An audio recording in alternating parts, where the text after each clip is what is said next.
O te whiwhia whatalofa mo wholo whatule ni vanga lea whiawhina was 45 minuta o te nei tu lai wha. Ia, tau pisi na wafo ili nei whiawhili tau turi mainga le teimi a mata le tātou purukalame. Whatalofa, ia, ma wha malo atu le soifua manuia ma le langi mama. O le soifua lau le lei fo i malo le whatotoa malo le ono sai. Alo fo le tau watai, tiu te mawhaiva o ngā luenga fo i. Whatino le aso ma le aso. Ia whaafitai le tua o lea fo ua maua le nei lao mani noa. Ia ua mawhai fo i ono tātou. Fia whatasi militino mo tātou murumuru o foe. I le porokalame masani. O le tautai ai. Whaivaro tātou o te ruu i le manuia. Tautai ai i le fia. Me se fo o le oli mai lo tātou ma te sili le langi. Ia wa o yo le tua o le file mu o yo le tua o le oli. O a uma fo i mea e pia whaatiata mai fo i le soifuanga ma pia tau whaane nefu ai lau wa ai ia ma le sila i mea malawa ai ao oina ulufia lo loto maloa ngai le odi pe e manuia ni mea tutupu pe le manuia pe fia mai le lalolangi a o e pe le fia mai pauale mea ia fia mai le tua i mea tātou te whaia. O le mea la lea, ia au te fia la vai whaatalofa, ma au whaafelo ia tu ma au wofolo whaantu, le pa ia, ma le mamalu ma walunga.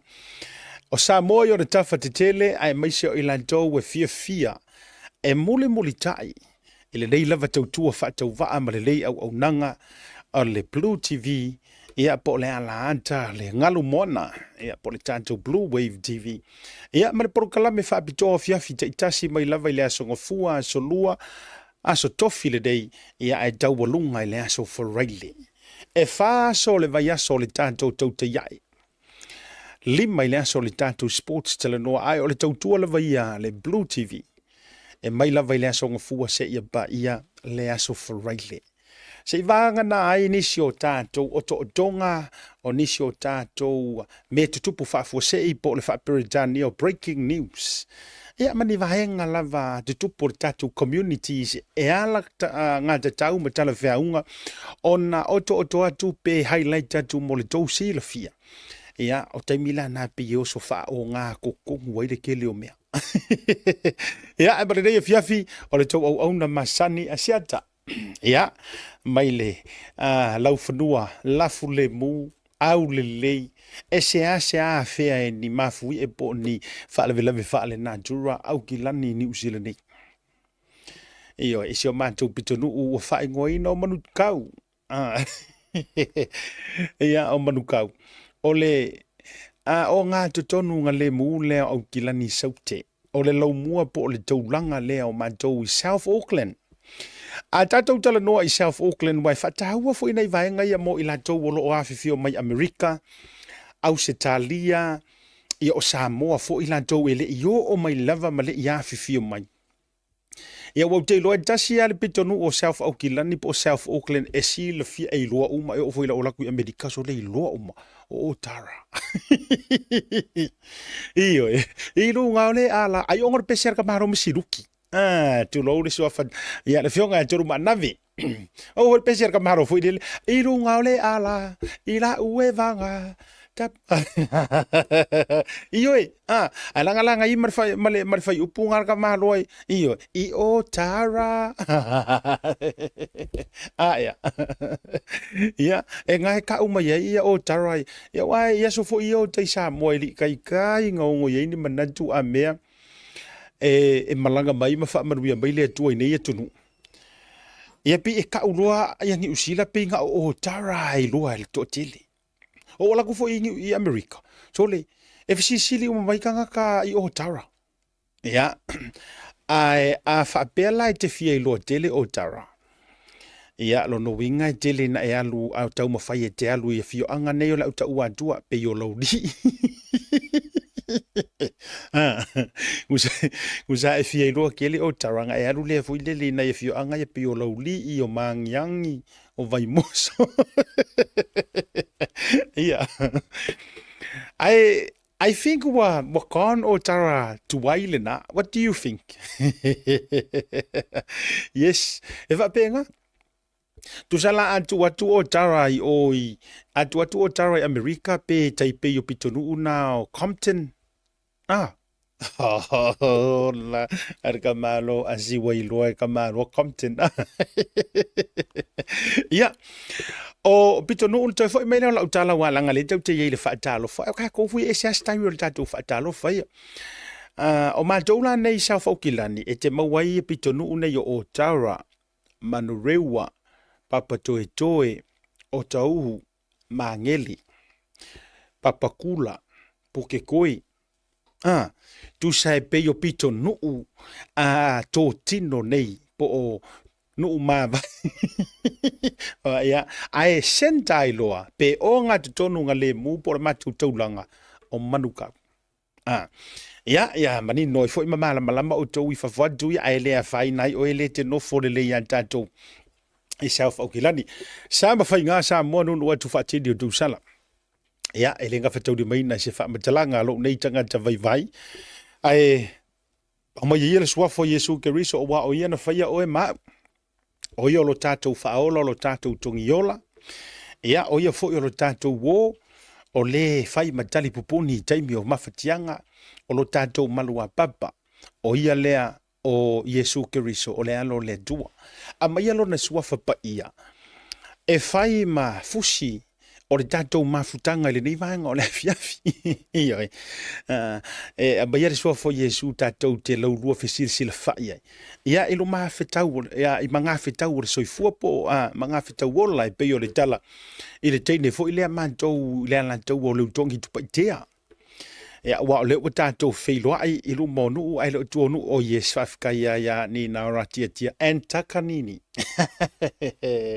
iyo e sa o ai ya nga oso ai ko kongo le si sa mo nga i le taxi on sa mai o ko ye ka vili mai se ka u fai ka ko po kala na oso ai to tonu na oso ai to tonu le si sa mo fo ka sa mai sa mo so ko le taxi au ka umai i malaiva lele au kilani ai lai takanini langa le wo na oso ai to tonu fai mai ia kala kom okay can you take me to take a nine o take a nine o takanini mai o take a nine awala ngor ka unga le ngama kelo fatoha usau fo ya mai samo peno fa tu mo e foi la utala le o sawa mai sa mo lo urwa isawa ngi sila ole ka sa mo mo o ku vai mai ngi le ku ngi a so ta fauto e har oliva valu ma to wo mai nei e fai la ukala nga ka u mai ya ole foi le wa len sa ur ka vale se ma to ai nga la ala ngo foi man re war ma to ai nga temina ko piki mai ma tau nei o kausonga nga sa war ma ko ka vale o ki kilo gro lunga le ile sign ke le fo le fa mai welcome le o ma ngele la le mo ke o so mai nga welcome to men ku so ka o ma ngere o menkri anga le sa ka ma se ma ko le ma ai mai ro ka ma fa ile le ka ke a o ngai sa mo le la ka ingilisi o upu mala le tete ma fa o lo ta ma fa e fa peritania ma ta wino upu wa le ka ke sa o New Zealand welcome to New Zealand o le la ka fapia e fa peritania le ta ungo upu ya la ka va ia la papa ke le foi anga o ke pa ko lungo ke ko MANGERE o fai ka va ku welcome to Mangia ya o foi Mangia fai ka unga ka masese o le lau papa welcome to kusalo welcome to mangeri ai welcome to Mangia ya wa Mangia lo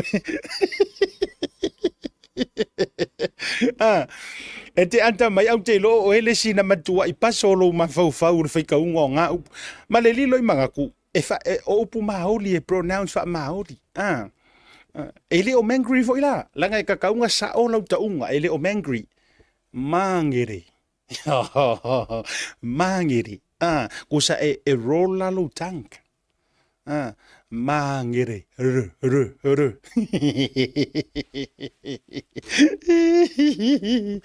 ia nga vai la tatou te tatou o mai tatou fesili ta fai ka welcome to Mangia ka fa per kangi er ka miki ia le na a talo fatu la mai tatou I Mangia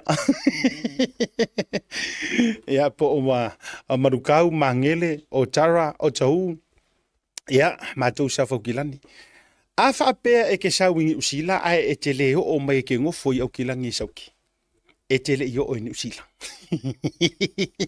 yo e ke le yo o ni usila ba fa pe te leo o mai matou au kilangi sauki o le ala fo ile wa matana to move se mai tanga ta se la lo le lo mu e Wellington ai mai se fo o la lo le ayo Keriso Christchurch ia po kala se tete ia wa makanga koyo ese mai gai kaka io le fa foga mai foi ngai o le lo mo ia wa mata poleale le fie ya ukilangi e koi umai ukilangi atalo fale mo fono fatu ia ya te auto uma lava ne ace le tama ai tele ace Crichton le ese are monki ese menchia atalo fatu e wo mapa anga mamai le tatou Blue TV mar por kalamba te tautai ele nei vai ngau le viafi o te fia fe mo so fa ta lo fa fe yo le tala le lei ma tu me fu ele ma vai no la loa ya ele ia fea le tamasa nga luenga ya ila tau fa wina nga luenga le tua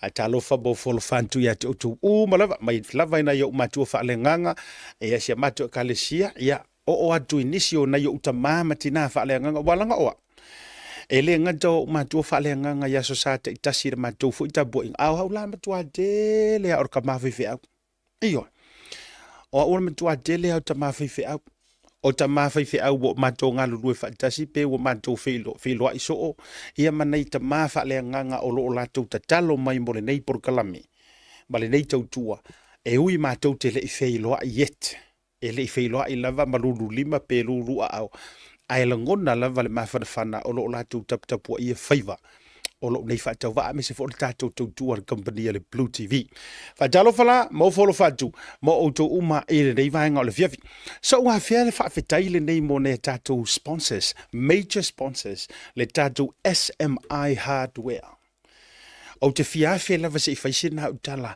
e fa fetai o ne ngalo ya te auto ma tatou uma ele ai loa ngai ka ko kompangi la ngolo suole fa inga ta lona au ina tu tatu por kala mele aso male aso o le mele e fa mapu e ale loto fa fitele le tatu SMI male la tau fo tua male au nanga ele ngato le tatu ofisa au tu I Samoa savai ai mai se la le tatu ofisa po le la au gilidei I Mangia I mangeli ya o lo ngalu e toile fionga ya maiava Leslie Mara tua mai fo.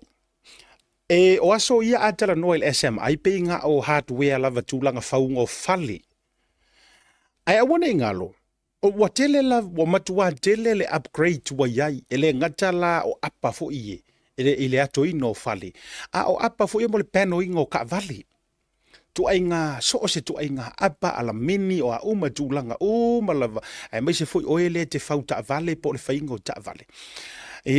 Steel metal and fabrications me malava tau hardware tulanga le fausiaina le sila vaenga taua e mafai tamba ia ona fausia tu ainga tatou mota malawa po o fale tetele mota tapua I mafale onga ise tulanga fo ilele e mafai ai ona lava tatalia tele o fale natura ia o kako ia so ia sa kele ai nga fai ka ko I vivi ngai lau papa o vai nga uma fa pena ai a to sila nei tatou fa pito al SMI ia o ma fai ona fa au ameina matula ka uma lava fa nei ona bo awana ngalo fa so tai le au nanga al SMI o le jala fia e ma fai nga esa we fai lau o ka ngai au gilangi e le tatou ofisa au gilani to tongi inei ai piki Samoa pe afa pe nei ua tau le whaatuatuaina tangata sa tulau wa pe a ke o fa pe mai se akala asia ya ma le ai o la ui tala fa la wai tele lano watu tupu me ia se fe tulau tala watu tupu o le ale wing o le tala asia te watu tupu E tele ina tangi sa mai e watu tupe whauai whare sa whare a onga o maoka o holo ma me whapena. Ai a la fotu ni tino i tupe. Wa ese fo ile mea wa ave i hele wha mua mua la koubia. E sa ola ukala. E ese ale mea wa avaku wha mai ya mai ese ko kongi erika ko ai ka la fule le ifi a mai ese. Instead la o le tupu o le mea lea, le ua iai whaafai fie le SMI au nanga. Na ona e su mai lava i le tatou ofisa le i mangele le tu inga tulunga tatou le tu sisila mai ai. I le tatou whaalauloa le na utu na tulunga whaatase ma tatou commercial masani. Whaafso tai pe te susu atu le tatou address le na i Rainy Drive, 47 Rainy Drive i mangele. E au a kousi sila kule ku merka kangana maranga Tautai ya. E whaafso tai umai lava. Ia, to tongi uma, e whato apiki Samoa. Ia, o ise tātou company lang no sua, o le Digicel Pacifica, whaaftai tele o loo tele a tātou whaalawi loa, ma tātou credit, e te ono manu maloa i ese, ma tātou prices, giveaways. Ia, mai le tātou Digicel, whatalo whatu foi, ia, i le tātou color shops. Ia, i matawhele, ma le lātou foi a unaga so istu a inga vali. Lenga tai lea, o te whaaftai atu le tātou Polynesian Market, toi titi lava ready le tātou advertisement, ea, o le tātou new sponsor lea mai Amerika i Utah, ea, e le songa i le li polisili i a siu ma le wharetua, o siu a moa savea tole afoa, ma le tātou Polynesian Market, ea, pe o le aso atai au tauna ready e le tātou whaalau i loa lea, toi natu fo ila ia le lunga, but I just want to take this time, e mo moli tua ila u wha malo ma le whaaftai tele, and welcome on board, e lunga o le tātou Blue TV, ma le porukalame o le tauta iae. Whatalo whantu i le uso au le leile whionga i le tawhaiwha, po le tupu tawhaiwha, le whionga le whono ti, tu risi. Iyo.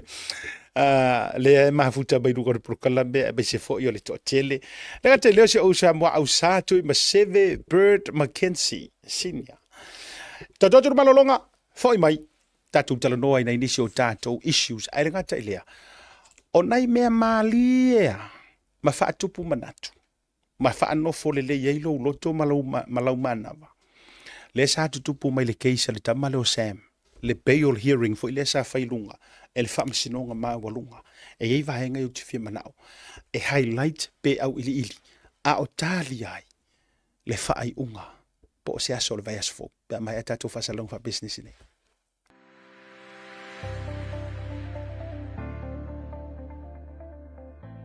Ya, whataro whatu o le ingoa ia o loitoa whanga ese on semo. Ngā lua nei le Odd Constructors as a supervisor i ngā luenga o lo whaia nei, whaatina nei. Ia, o le tele lava o mātou ngā luenga whaungaina le sima, o lo mātou whaungaina le sima le o le Golden Bay. Mātou ngā luenga tele po mātou proketi e pei o le retaining wall tele le e waisingano. Ia, o ala lau papa. Ia, o le awala mai Manifa, le 4 lanes e pa ia tua o i Masaina i Waitele.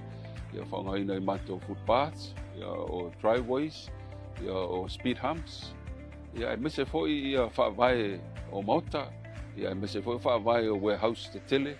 Ia o mātou te whaungaina lava le simane ia le Golden Bay. Ia o la foi ia mātou paipa ngausia mo le whawina o wala.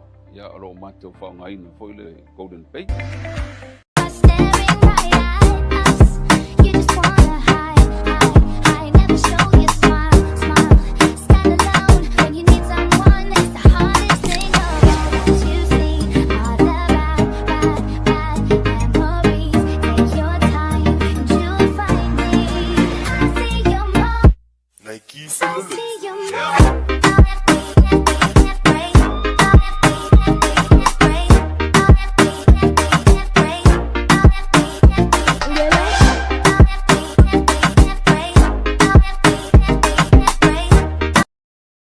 Tautuana PacificEzy le masina to November mawailo vano te malo ai failonga tupe e fast food tala Sauni mo ana paanga e luas food failonga mo Samoa luas food failonga mo tatou New Zealand e se ina failonga se fulu asto nai o vayaso te tasi mana tualo fa o pe tatou fa to na le lima tala pe fa nga ina PacificEzy mobile app e fa tino ai o tupe fa mo moli mai lau telefoni fe ai o lo no fo le tatou direct transfer e ti posi mai lau tupe le tatou account ma fa mali ina fasili i lungo le telefoni ma fa tino ai foi no lo tupe ai nga fa betoa mo le tongi no pili o le vai mo li mai si ona ngai Samoa o lo mafai na fa tino le tatu ona nga o le easy pay asiasi mai lo tatu ofisa o tara o tahu mo le tau fa tau i mangele pe vala mo le telefoni o barsela o tasi ono mo se la la tatu ya te o pe fa o le tatu app po le direct transfer e fa sa o lo taimi a mo se o tau ta foi le pensini PacificEzy o la pa anga mo tupe fa mo moli Samoa. Taibara watile o tolu biru ton talo le tulan lima ya majo ni usila dei tale lima ya fa solo pea matalia le taimi to ai tonu mai le tatou malo oi po le tatou to ro de tolu e to ma to ya le songa ya sauli au to fifia fa lo atu o le o to ai tonu u tonu le tatou officer dei ya le songa le scientist ia a o lo fa au mai pelo na sua fa ka fa na o di ia Samoa ia le songa le Leiataua Manufui Petersen e luga le tatou por club basadi i le dei va ko le fiafi ia fa talo fa bo folo va tu i lo songa le Leiataua po lo songa le ka fa o ke musa ve se ro pule la online na mai asi la Samoa e fa e pelo sua fa le se o fa ka lo mo fa ka karam ka pule ia la fa kalenga mo ko la kawa ia po lo ko fa foi vai malai asiaka fa fonga la kongo yo kurang fa lupe o e kupu mai o ka ko ya fa fele ku ngei a fia filinga fia mo nga fa kai ya ngai fans for America ri asiaka o ke msaro la konga la e lo fa singa umio fa kalkali la su o misia ia nai tatou fans oi ia me se fo tatou nei foi ni usilai ko ai Samoa le vano fo i felo ai nisio tatou fans malanga mai au se talia ia a tonu a fa fonga me foi le fionga pestata malangi ma fa Stephanie ia mo se sia so por eso tai au sia si mai i le tatou officer po iska ko waka ai ia la ma le tatou fa tala no ngai le so tai o se tasi o tamali po le fa tu foi malanga mai uta ia o lo nei on o fa mo nga fa le ainga a o ia o le founding member o le pageant le USA beauty pageant in Las Vegas o wala tatu fa tata no nga so ta ia mo le pia o ya ko e ka nga message mai kia fa mo le fa mai pe nga ba kulo so nga ke ngo foi i Amerika e po ko ele o se pulo asia ka o la la le tanga tai fenga tana identify sita mai tai po se ali po sita ma po ye welo foi le mga ngeli ikero o ka mai kai mai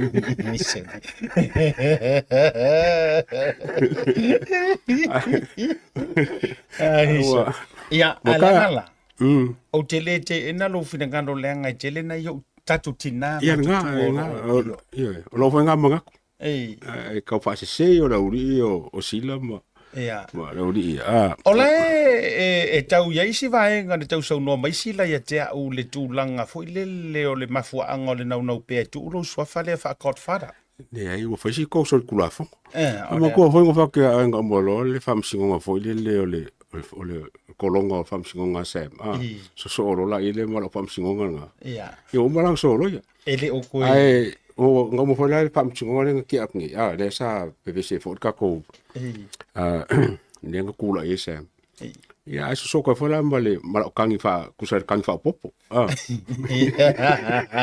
la ai ra tala dia ai wa tumu ia le tatu fa misino ngai loi mata wa kangi kumu wa sire inka ko fa fa penga ia wa kangi a kangi mususu fo ke lo kai ai o ma tu han tu mo le tanto fa misino nga ia po faila fo ia leo ile mea o le loi maka ile kangi a me ser kangi wala la o ka su dis kai mo su la o ka ku le kangi o ku e pusu wa e pe o pule o le su o pu o pu no ai ole saunga o kangi e ula ngale manguia o meleng faingi Ei. Ngamo o kangi alo lunga lunga le su. Ya. Vai la utala. E matua wa esele le alo soi fuanga.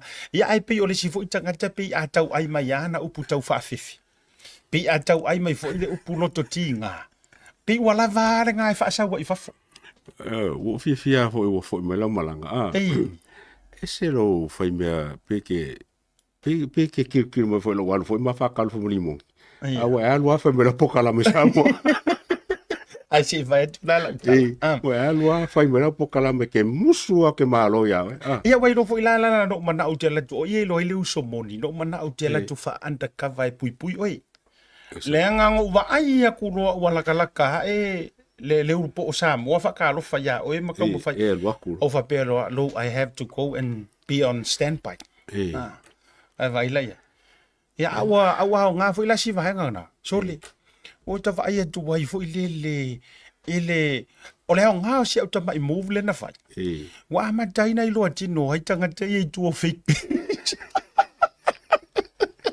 so ta ko ri wa ri ki ngo kanga ka sa ko be io ingo vai ku fo le sa o le kula wa ngo ki kilo po fele e mo il va ngali ya ki kilo con sole pe la bala nga se ami la ko ave o ia fo ilu tu ko ia ale me pito sili no fia atai wa fa pa ila tala nei o le wa ai o ngai le malo ma ai o nga e makanga we ngo leo ai la ko ki le ipalo ka inga le malo foi lá mo me no mi ngono foi lá tu sa o tanga nei na tu matete nga makua ke e fa inga malo ke e le fast wa muri ngai mai ya e muri ngai ya leo mai fia tu lo si il sa fa pico ai kule ilalo ya la audi pesi fo ila audi ai kule ilalo ya ai pai mala fa e muri nei ya le mel na a ole amatanga lava ia makua ku vai lua le ulo fast kan ka le ya so le ai ta mom ya o ke mo le a go ar fo le o ka kalmo fo ngai wo o fa ku ya e se wo la o me fo dale sen mali fo wa be fo lo wal me wo fa longa fo le ke le fo fa makalanga sa le kula le o ka ko e mo kwa mama le ko rap le ku o ka ko Samoa le na tonu le na tonu e pe yo la tala le o te fai atu o lo o tali tonu and this is my own opinion pe silunga o me o lo tutu the moment la vai fai e se ku ai nga fai nga le Leiataua fo le pe se vai nga le o se fa malo le tu ma o pai mala fai ai se i kau fai se su enga. Believe you me, a lot of people will come out. I'm talking about Gokongon Makangarwen. Yeah. There will be a lot and a lot of leo. Lai lau ke io inga. Langa leo o loa. Sika mai kai mi a lengo o me. O ui loa umo. So le lea ia li. A wha vasengan Makangarwen o leo. O le iwa se fulu na Makangarwen. E agree uma. E tu langa iai. E iai pale tonu la iai. O ki kalkong. Yes. Nga kasi mala faso le ngai Samoa pe luas. Lua. O nga so ngoye. Ava ai oi. O nga so ngoye. Sa fa fu sia fa kalonga nga kai. Ya o ke le ba ku nga me kakia si ye fu kai mi e kala fe ngai mor ka kalonga. Ya o nga langa foi la ia le. Ai o ke longa le ko ke le lai kong o kwa le fia no kanga lu. Ma o ko kiki lava e mo lo se me foi le siki wa le mai la positions na onga le mele kupu ia kako vai kulo mai wole koikea le na tonu la ele o se tala matele o fatuina se tala o le upu moni foi o loka lofa i le fa iloa ku ingo ngai leo ia na uma ela ia le wa lusi na yo la tu o le ngalu ia ona momomo ya leo le loto ma lo fatu iyo a ole upu moni ele na tia ole saule sau ai ko ngiki mai kua ele ngata ole o lo nga lu e pea ole fato a malolo ole na tutuli pe na fa amuta fa soli tulafono me ai ka ole current former yeah and how ayo whatever you call it ke fo yo fo ye lo ko fe ngano leo o lai mala le ngai me so O le la o le atao ili si vaenga ta te faʻasoa ai ma talia ai le finagalo. O le mana ia i o le vaenga le ua tapena e faʻasoa ai le finagalo sunga i le loia ia sauni. Ai o le atao le Leiataua. E pei ona o faʻasoana nei. O leo lea uva tua ilunga nisi o vaenga o le tō laulonga, ma ilo ilonga, o le keisi lea na whaanga solo nei, lea talia i le taimile nei. Se tali, mana tua le wha leo pe reserve, le tali, a le fionga le wha msino i a vui Clarence Nelson. A o vaenga la ia sa a nginga i koe kongo le pok, e fe lafo inga. Ia ina ua tu i fesili mai le wha masino le ngata i leo le prosecutor leo o leo tu mo leo le ngata fo i lea ia o le sunga ta mai ta ilo ia le fionga le ngafitasi a fuimono Josephine Saporu o leo lo tu mo sunga ia Samuel sa ia ila vaenga o nei fela fo inga lenga o leo ua public i lunga i tu singa fo o leo tamana o ta pai so fina ngalo mata faʻasoa o le vaenga mua o se tasi o vaenga na laua lunga. O le tūlanga lea na fisilingia ia le fionga ia vui Clarence Nelson po le wha msino na tauawa meina le wha moe lea. Ia Samuel penga ia si la fia vahenga oma o lo i tonu o pepa ia po ana wha matalanga po ana video ma na tautalanga leanga ke saingia sa whaatala noa ia leo mai taimi atoa lea, lea ngā kaofia mai se iho o mai taimi o le tōlau launga. Lea kilo aku ule whamsingo, e saingia ia Samuelu o le ke lea o pepa ia ma whamakalanga kuskusia, wa umanga saingia re sunga ya Samuelu. Mai leo. Fesiri lo mavui. Na e si la fia ma e malama. Did you understand? Me e kusi mai pepa po whamakalanga. O le kadi Samuelu, au ngā piu ma se mea e malama ia. E le i wha manino ina fo i e leo nisi o ilan tau singia ia sa whaia ia wha talanoanga nei mai ia. Le ai ma se singa wha malamalanga ia Samuelu o a mea i o le a e saingia o le hare kala lea o le a e saingia o ku ua inga ia o le a e saingia le ai ma se mea. O le isi fesili lona lua e whai eso fina ngalo. Na toi fesili fo i leo le fionga ia vui. Na tō lau atu e leo ia sa whai au wha karkalangoanga e iai au wai ia tatau. Wha le vai. Pe wha le tulafono. E pule ai oe pe ke kali, pe e ke le kali se ilonga iai saulo ia. Saul kari Samuelu. Le ai ma se mea wha pe nana whai atua. Na pau le talia le awari ia. E uma ula ua kua ingoa le awari ia. Na pau tala le awari ia leo po malo le malo ia sa whai aku. Ai mai se foi ia se tasi o sui ko masina langolango le ka o Samuelu. Le ingoa pali efo. Yeah. Famai, nga pawar kalang fek yang aya. Aonga le saingi. E molia nga ya. Ola so fida nga lo. Kau pa fefe a.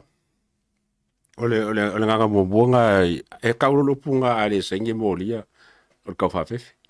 Ya mai se ele e kau ya la kong fa makala ele ya Samuelu pe mga amisa ngolo ye fa makala fa kau le me ye ngi fa malama ia. Nya la kukuskusinga yo fa. Ya mai se foi fai se kopi ku ia Samuel fai kau fa le me nga fai e ke ola ia e pe la we ele o kalfe ngai male make sense le me fai po a kon fo se saungi Yes e so kula fongo fo wala ngai o mele o mafia ke le o fai se me ke le la fa fes ka se ka impupu nga on fai kau malama i se api po da se ke leo se me fainga le fai leo ngi ma ore se vai nga pito sidi de le no uofo ai ole afa maongia pe asuma isunga le loia o Samuelu ele o se kama leo kai mina ngai ne ai pe a e fuala ia o le loka leo ona o Samuelu versus police ele o fa pe mai o ai versus o le winga la utala. E le ka kaulanga ia se saulo konga o leo a fia whakarangoa, ma whakarangoa e le o se lako. E ka kauanga i lo ia ke mi uma whakarangoa i leo la lako keisi e whai. E le whenga ku leo whaasangi whapenga, mwhai lako karangoa e o ngoa ma se lo ia e whenga nge a misa ole sa whai mea lo ia sa mai lava la makanga. A whai lale na. Na amata mai lava whetūlanga ia.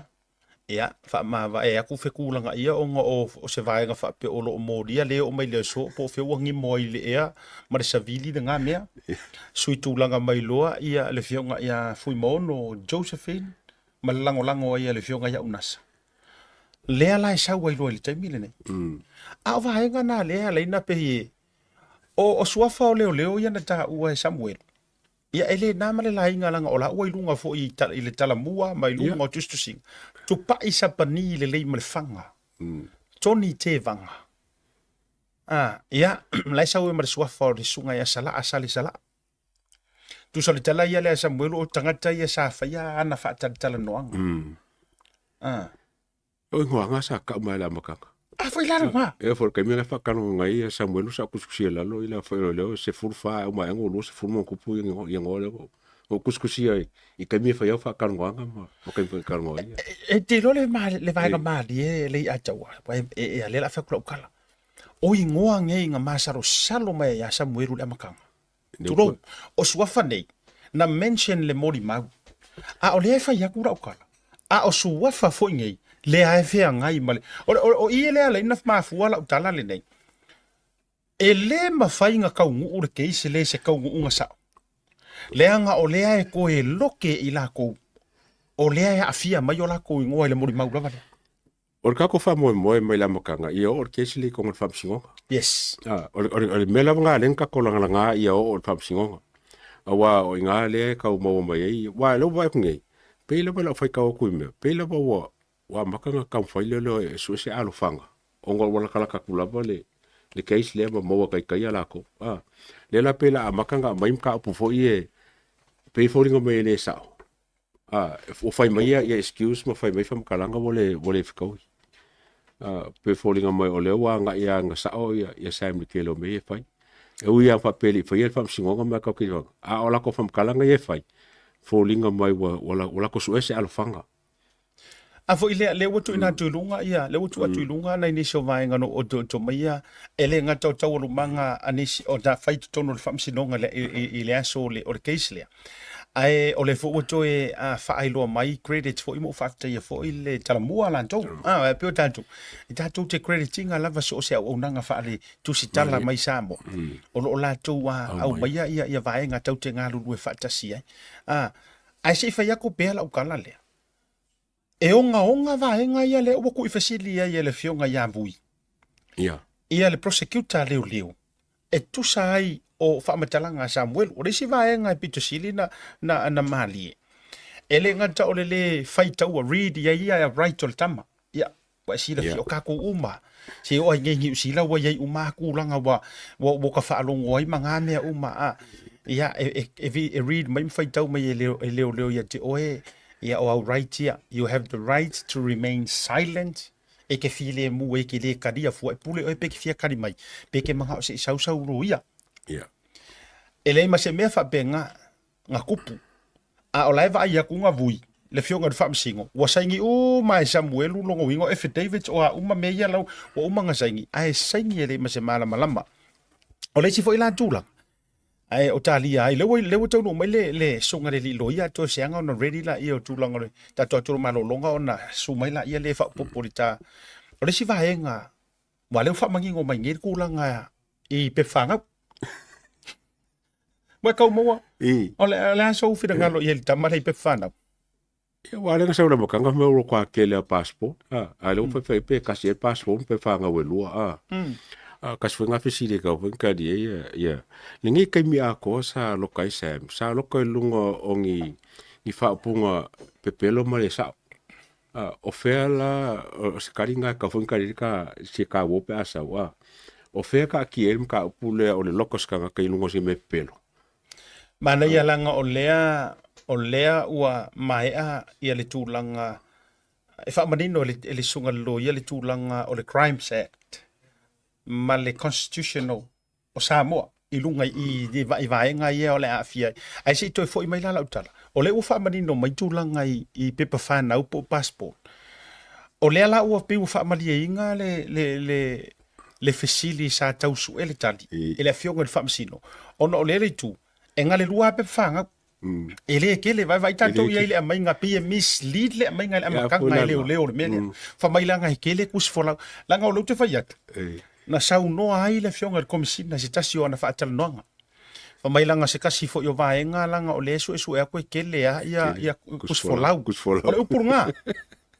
Tele passport. O le ua manino na matara vai. Na le lua o le mele o le documents le ang filo nga kau ngumi. O pe whanga ue lua. O le si pe whana ua tolu sifuru au kuso te siva valu tolu. E eile ngō Samuelu piki lavasi. O le si pe whanga au. Tolu se fulu o November te siva valu tolu lava. Ngā suia inga o masinga. La yeile sua fau ena asuelu le au to ese sua. Pau ngā. O le u whaamalia inga le fionga le whaamasingo. E le whaamangi ngonga o le tala Samuelu o lona pepa whanau sa o lava sa whai e ona matua. O mafuta. Tu lou ia le vaenga lea. O le aso tolu se fulu au kuso te siva valu tolu. Peitai ia ona o se se inga na iona tua tu lou. Na lai lo ai wasu e kunga longa pepa whaka. O mantua na ile teimi na aveli tamale tauta o toi tu lou i Hawaii. Lena o le su e ngā kula. Le mori mau welo na tua fafine. Ua le maua mai se wha mau se pepa whanga. To e alu loa longa anko. To ole to e whainga lao lo na pepa whanau. Lea iaile sua whalea whau ena asuelu le au to ese sua. In which o lena mori mau wailo na le se tasi o tau ainga po le tua fino sunga e Samuelu. Ma tā pā wha maunga, ngā kā pā wha msingo wha maunga, sa provide wha maunga, ma e tutu sa e match le lei. So o lea la e fōringa mai wa sort out le issue lea.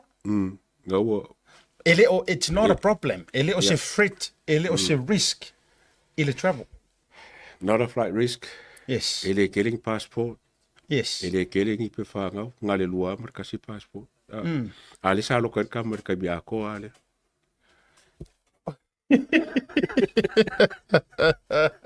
Ja, na ona matango fie mati atu, ma toe wha lau tele, ma toe wha upu, se wha manino ngā lau tele.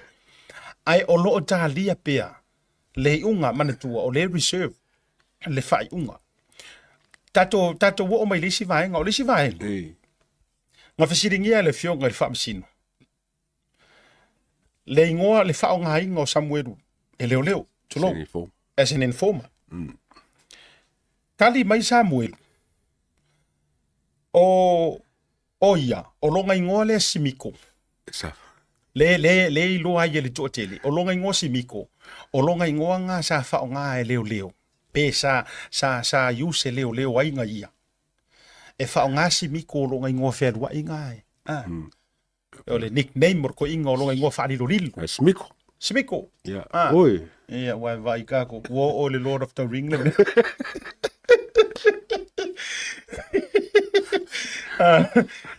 Ake loka kwa poko o pa awe ba lo simiko. Ai, masangi. Wa ke poko fele leo, ke poko fele leo apa. Ki bala wo simiko pe va. Ai no bene mix. Oi. Ele no po miko. Yo, no look. E pe yo na esa uno. Ole ale au mai ala to ole ato e mau mai. Ole la e ia ile tangata le tete. Ai o ke fi ankala e umano le update le. Fta tolo malo longa si va fero. Wa ke le ha issue wa ka wasu melo ya se fa mangingo. Ole mela le uti antai. Wa o ke aka oro aka. Fisili loa ole la pe te ena ina ta pase sa unoanga se mori mau tangata le so fa ya tupai. Sa pani le le mrefanga. Fisili ia. Pe nga ke fa mau ngia inga. O Samuelu.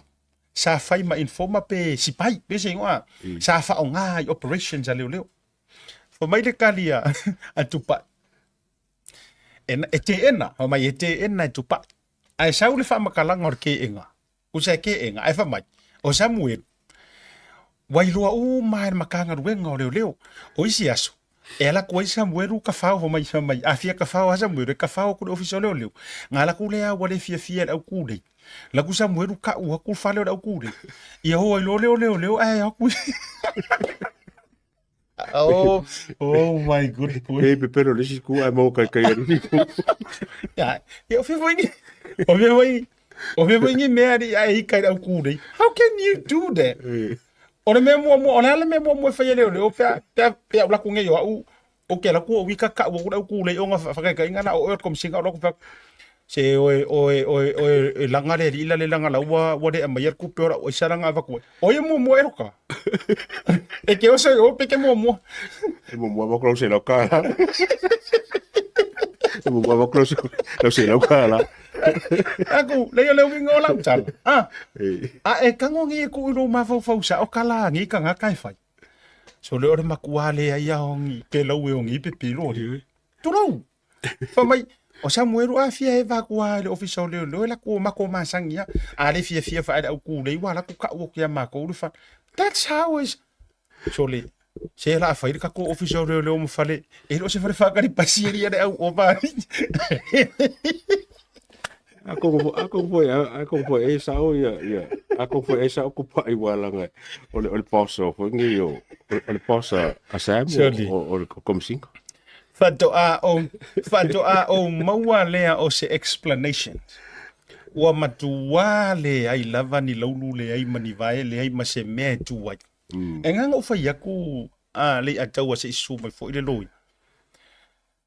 E pauar mafua anga e ke ika ai ma iai le confidence nga ia ke o e ke alu le official leo maka umeia.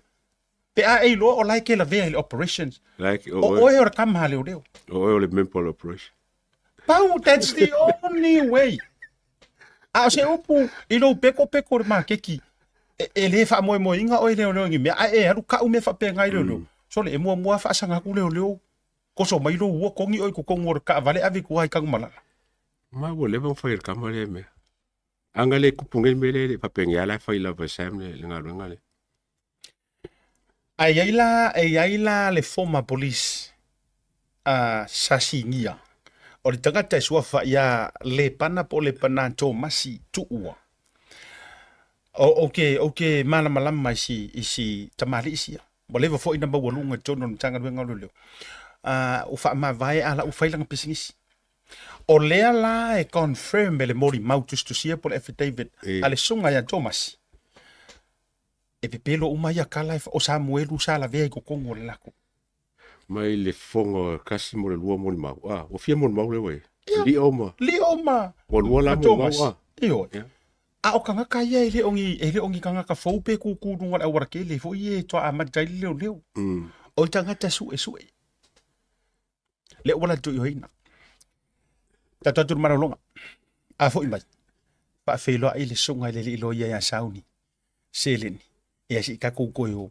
Po fe o ko ai. Le fa vai o nei mea tu ya o le tu te tanga pe o le tala le folonga na inga malosi ya le va si tele o le songa le loia ya po o le songa le si ni o le fale tu wa ka si le fa ngari ka kere o fa ironga al ka malo le mi skau ku per PNC ta to wi New Zealand ya lo songa Sauni ya po o fa mingo swafa o le a e Sauni tali di fasili e tele I ka anongo ina mo. Tali o tinga. Matali atu I matinga o le atunu u tali nga inisi o vaenga. Ya, atalo fa bofolo fa fio baia ngor chato por club. Ya, fatalo fatu lau talainga siata. Ya, pape fo ile sunga ya Leiataua. Ai taina ne fo ile fa fonga le malo le atunu so se tafale ke lo pelo o fa fonga mai fo. Ya malo tau ata. Ya e lo ka iko se miskau ku pe. E foi wa ia se si ole a. Ale mai ni se kala ku hak. Oi se le foi ile atu mai. On se mi de ile o to po pole. Mi le ko po pole ka malo po ani mauta la fe mai tu. Ya, u fa tai le nei. Fa kai wo. Am tai wa. Tau lu mo mai lau. Na matata tu por kala me tu va I lava o ruli lau ava ale pu a matata tau pa pe se ma fu anga fu lili ia wala ngon tala tu pa ia asina le ava pe e ia ile e io na fa ilo lili se fisili le au kere no la ni sila pe asinga le ava por aso fa ilo le ato o le tua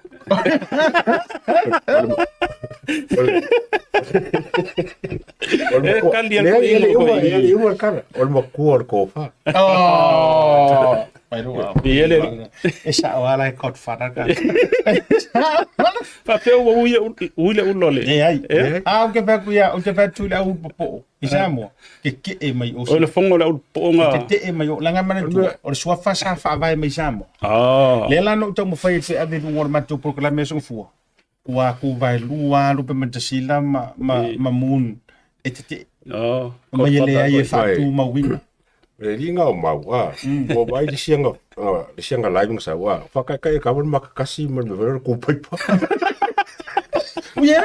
O whakaikai e mau le kua kakaware makakasi man kupaipa. O whakarea mau. E se lau fomu lau mea ngai whai. Kalu. Ia o fia la le po mo le. E ave se kupaipa. Ai mana tua sa fa alupe, ai sa fa alupe I wa o fai mako fa alupe ngor proclamation so fu. Fa alupe mai la e tui vasa. Pa mai o le tama na fa tafetafea e pe fa malemo e pa rupenga na wa ave ia o le foi la fa popo o le tama na fa tafetafea ma sa tu ko foi mal Sa cool pai. O fa fia le la fa mai o kama sa ku makafa.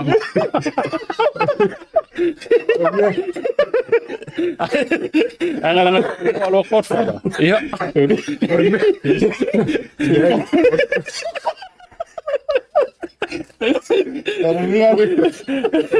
Porque no creo que definitivamente, o lupe maxila. Mas o lupe maxila. O lupe maxila é fácil, filmo, o pensa no Facebook. Kali nei lengo wa. Sorry, si kau keu mai foi ni ka ko faru penga. Nei la o ia na ngal pela o ia ngaru no pela ngal. Alo, o que mucha vaca cair ao telefone. Nanga lei o que kau fa bia sa tu matangiolo. Io fa bia o le tama sa fa tafia. Sa tu fo I matangiolo. Se me be kul via mai. Kul pai. Amai makala me. O pau no ale aka pa. Sorry. No ale aka pa ka kamai. Nela o ina pinge e kot fara ka. Ia. Langa man tu anga fa kot fara dia fi fi. Ai, kamanga sa maka. Saudi fa bela. Ele se afi. Mo sa I meri mai asil. Le yo le pa ya. Langa makwa ke era wari. Ina u fa ya tu. Fa mole wole to fa nga ina le ina ya ya tatu. Nga sa oi. E lo to ai ke vai power ke mi o vai kwa ti So ke mai. ai wa ya tu le ra popo a mai o makos. Mai asia tai le ai. Le kominga mai ngo makor ka maro. Asia kai le ai ele fa ma winga langa la ye mar fastala sila. Mai langa e ai meang ware ngi meang ori. O lo runga se si ko mo ngofo Ako le mangi o material se fe ngofo. Injo no fo po to muen. Le kaulia ngofo O le mangi o material se fe ngofo Mai ka ko mai o le aru asia si kua. Ke wa se si foi ku ngofo. Iko le mele fe ngofo. Se me ka ko ngofo ala e foi. Iwa foi mo mau. Okay, la ku le bang foi. Aja I faila la tala wa tau te yo tu issue ya. O le mo fa longo ku ile vanga fo I fa va vea o kasi le mo ele yengi o pasile o manantu le. O va ia tu. Ai fai mai sa nga manantu le la fa fetai ile tatou pa anga mai Australia. Se tasi o tina. O lo ko kongiru tiketi o le ile fa mo pe o singi e po mer ponge le wa tutongiru tiketi lau nga mo le malanga tu le fast. Ai ka umai la. O lo kongi o ngai ma oe. O le fai ngai. Le mo Australia. O ke le ngara ke ba mala ye. La wa tongi mai ai no ofisiri la fa mai le mafu anga. Ona fa mai ia fa marurua ku ia sauni ma siata. Ia ono fa mai sitatu tina le fia pro kala me tu te ia. Mai la no o rua te rua tala voto e rua laiti. O ngai nga fakia la vai o rua nga failu nga kongi rua tickets. Alu ko. Ai o lela mai ka fara mas kama masi ave pasita faul. Mas tatou so ya manatu. Lele. Pa mai langa pe wa matutua fo ilele I o matutua aiwa i ele o toe tele ni vaenga o tua iai whapenga. O le lau o wisi le pungari lau sungari. Le la bla tiket o sam. Le ki o fai mai o le singa o le awa wa makua. Makua ko fa. Le ki o ngofo sele mama. Ia, wala vale ata. La kokarie mai ma utoa le la tatou atu i le vaenga. Ia, ta ua fo i o le fa. Se fa senga ro ngalo.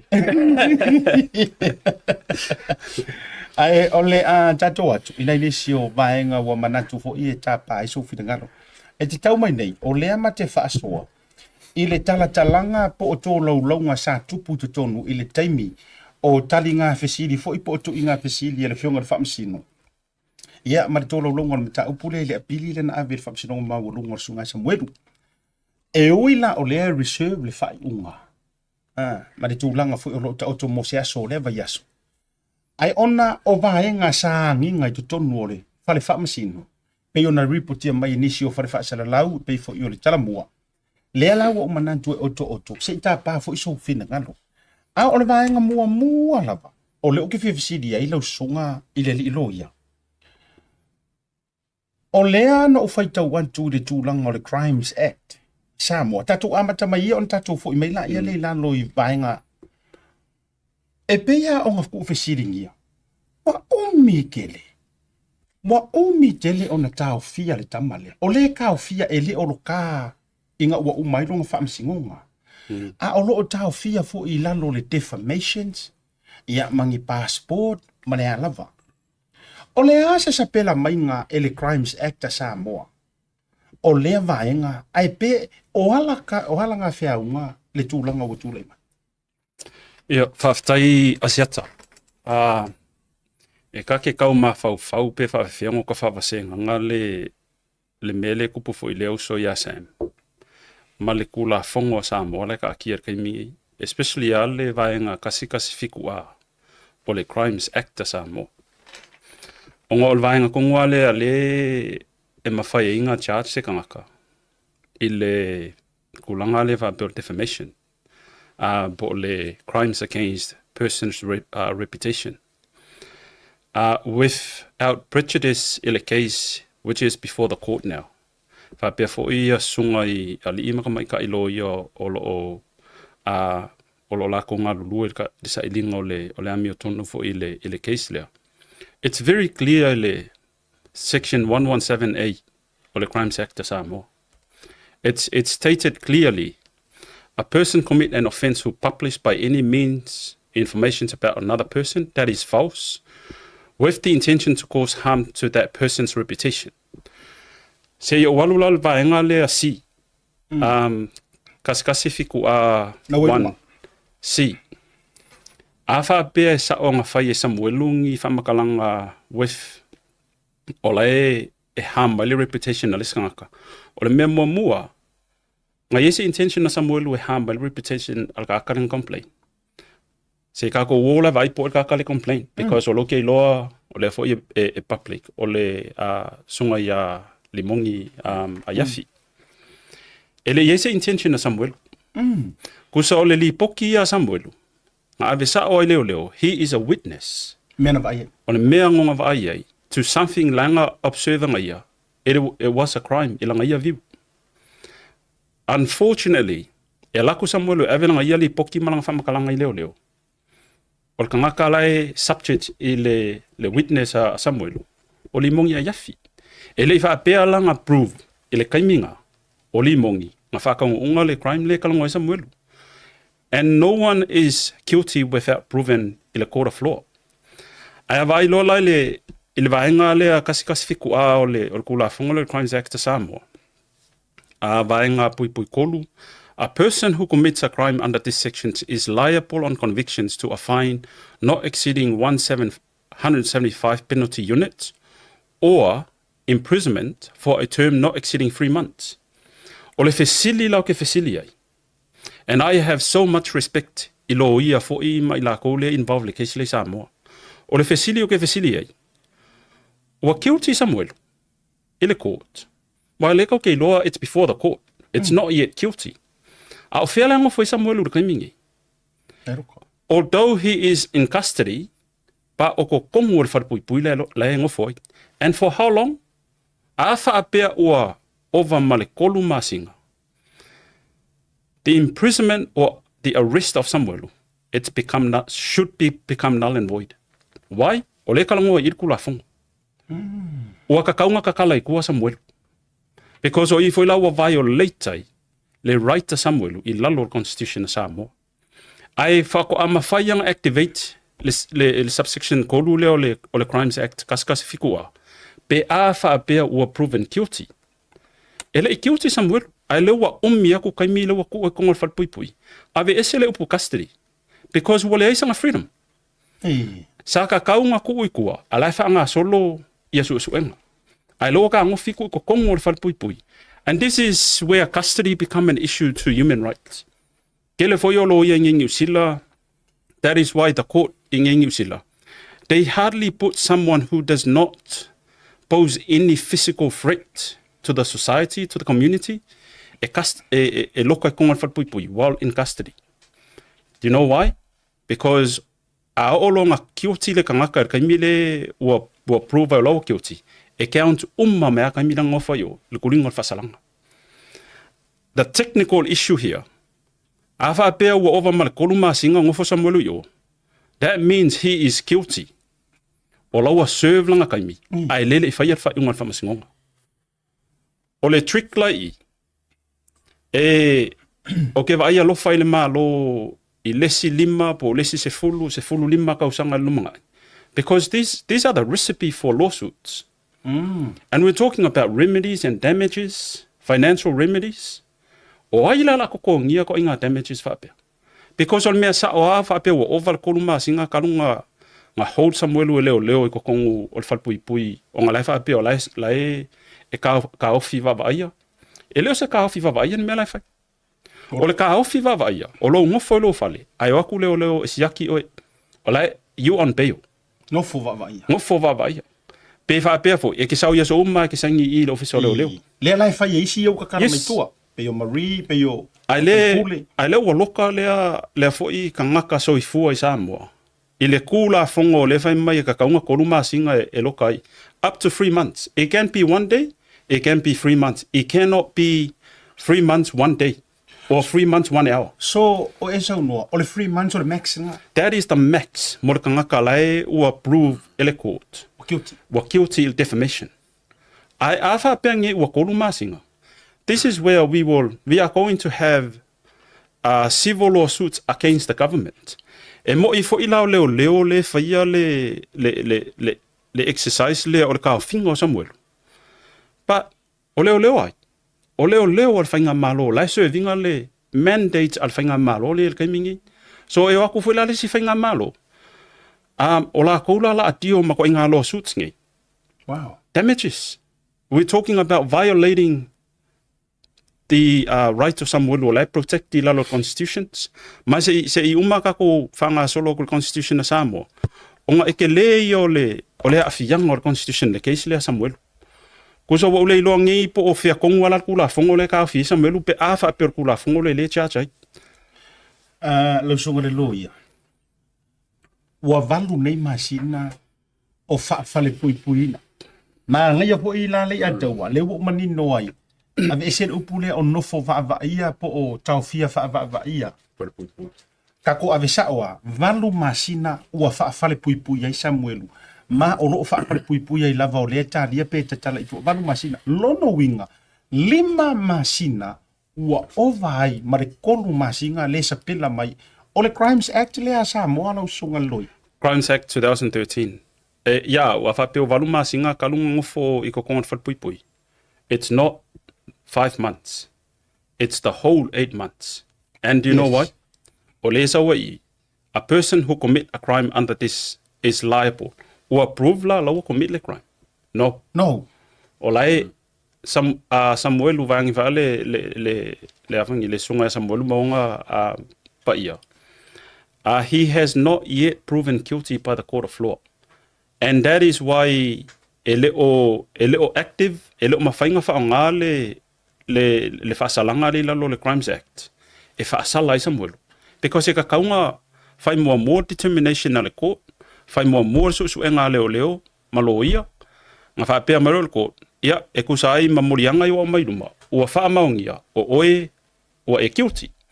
O le la ave o le falpuipui mo le fia vai aso, o le whaasalanga pikusiri maolunga e koru masinga, pa o le ua umanga serve le fia aso e konga le falpuipui, le la ave ese aso nga, a lola e serve le lua vai aso.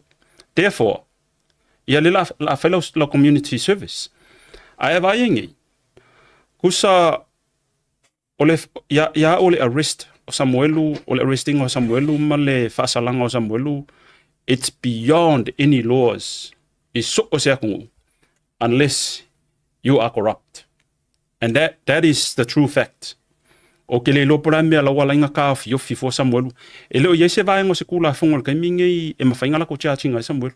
Lowa umanga exhaust ia pawa malo si anga fa kula fongo le lalo kasiva fikua. Pe afa pe o va markonu masinga o ngofo Samuelu kunga falpuipui. Pe afa pe fo ele mawhainga fai mai se fa unga fa masingonga. O e guilty.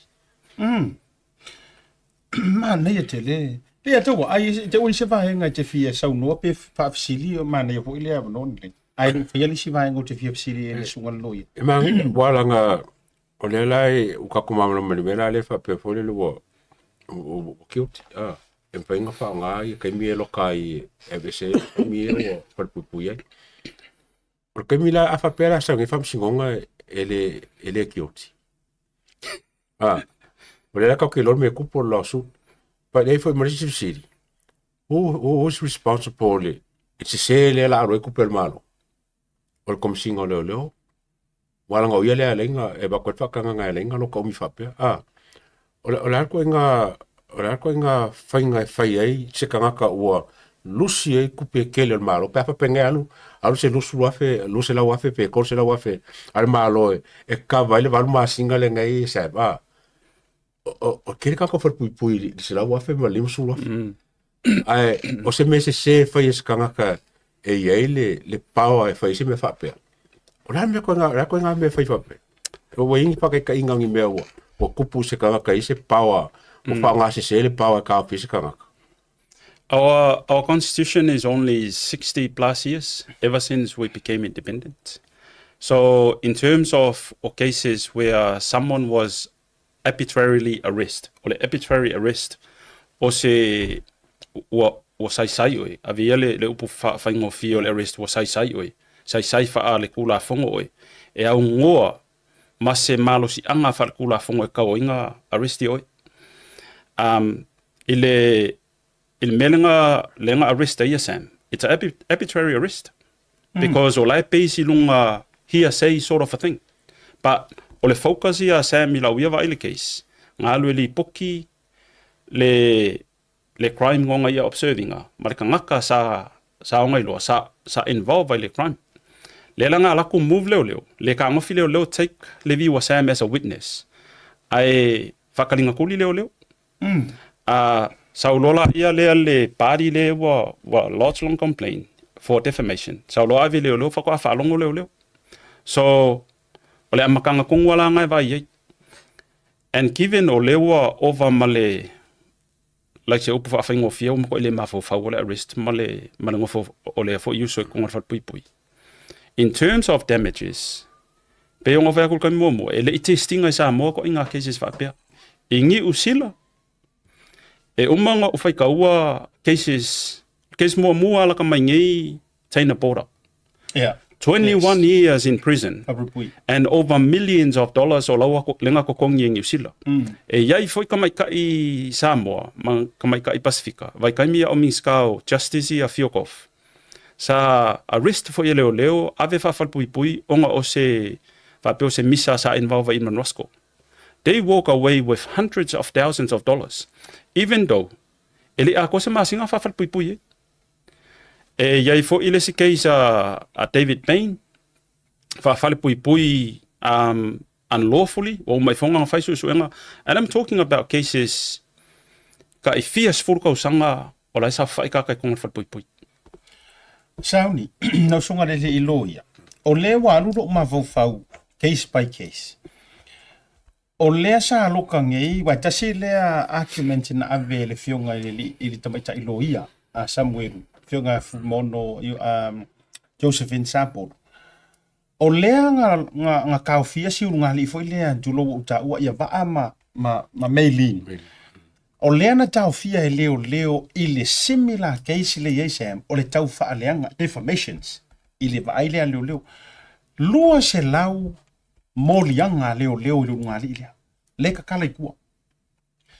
Tu watu Samuelu ile vaenga lea. Ele a kua se lua se lau ongi molianga o lai faasanga ya Samuelu. Ale ua valu masinga o luka. Ele mafai na titalanga. Lea lai fesilingi ai. O le hale ese ngau cases nge. Ai mana tua mele na len tau fia ile sunga ia va ama ya le fai ngoya papa va. Ia le sila fangu foi le ta o le tu manua le tu longo. Matua avantua leo. Onga o le va lea famai ua faa leanga si ungali ia leo. Le matanga ruenga. Which is o le same claim le tupu ia Samuel. Walanga e fufa ma fau. E sa o le mori mau o Samuel nga sau i runga fokala me nga ia whakakau nga i le hit and run. Ia arua i lava mangu mai ai ma isa. Arua i lava mangu mai ai ma le kaupure nga e whao o le oti ine minister. Mana tua, e kolu ala mea nga vevea mai le mori mau. Hit and run o le kaupure nga e whao o le oki ia la auri ma olo. Ma le tūlanga i whala au whasaina. O le winga la leo ke whaia koe la ukala. O le onga o le mata upu a Samuelu palanga kaukalanga i whala au whasainga. Lea la e peye koso mai ai leo. Na ina ia manino o whaafonga le tunu. Kusa o le vala le walanga e tulou ia. E manga konu ia pe tato whaingoanga o la. E konu la o le mori maunga mai lunga. In which nga le kasi ale mafua anga nga le ingo inga lisi au mai lunga. O le hit and run. Ai susu mai Samuelu. Ele kasi. Ai koru mea kuku anga Samuelu. Which is unexpected. O kele ilua even myself. O le tatu o unanga ele i mako kele ilua. O le mass le, o le mamafa le sau maraka loa. O malo le hit and run. Sau mawhala au whasainga. Sau ai maraka upulpulenga. O le racinga la whala au whasainga. Lea langa sau ai loa marasau nga Samuelu. Ile whao ngā ingo ia e leo. As a spy. Kusa o i kongu lea o te taritonu. Wa matua le fia ai loa ma leo. So e loa ma Samuelu. The very next week. Ai sau lorsu e ngā Samuelu publicly. Le ngā mai runga e leo. Ile la tau press release. E nano tu e tango tu e vali vaenga le. E mana ia fu ile le tu e mati le ia. Ile e peye o ngā kasi malau finangala. O le mela le uatup. No wha apea o su e Samuelu. O le su e o se kangi a li mongi. Kako halu i mesa sao. O le wha apea ui o le kangi a li mongi le ua ave. A o lea tangia mai. Ele ai ele o se kangi a li mongi le anga ele o lokea le ngō li mongi le melia.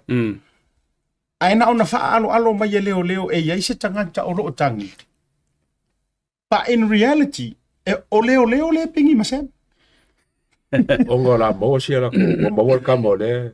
Yes. Ona fo ina o le tūlanga lea o le ua vai aku leo. Isa.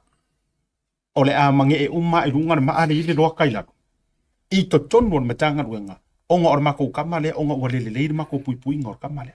E ei lale le afianga ke lea. O le approach leo pe fa pe ola ko mafai. Even foi la kai mingi i loa Sam is before the courts.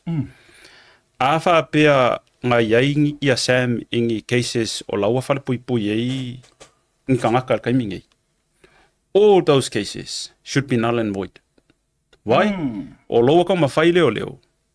Make Sam that he is not a credible person. But they were using him as a credible witness. I cases ia ngala ko whaangangai Sam before Sam appear made more public. O leo kam whaile o leo whaaleanga le lako key witness. Instead of protecting him, sa kakaunga kam mawhai e pui. O le mea e mawhau whauingi.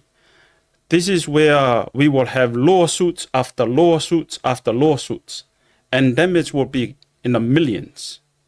O le a testa I fule i le credibility o leo a Samoa, ma le credibility o le government a Samoa. e le mafai e se aku nguu peyongi usila, Australia, Amerika, ka ngaka amperkangia. E le mawhainga lako tuitinga ngi lako sources whapea. Because they have to protect these sources. Saka kau, ile situation le Sam, the only way e mawhai inga remove leo release e leo le pressure la yei, sik sa oa se ora mai le head of state. Pardon Sam and make a deal. Awangi e koe apia mai nunga sesi mea a ole mele kau yei ia le fia masinga le enga foi le falpuipui. Which is, that is from the police side, from the government side. E kake mafau foi. O le malo le mea whaikele. E iai umar ka kua ia ele whainga malo po e lava kula i mai e kau ke kau mawhai e avei ia aikia ma awala e improve ele kungu. But ele vai whaalo ia. We are going to hammer you for legal lawsuits, for damages. E iai la vaenga le o tupu mai lo mafau sauni se i vai lupe ai la ai tala mai sonu ki ngalo. O le mea le wa kula i mai.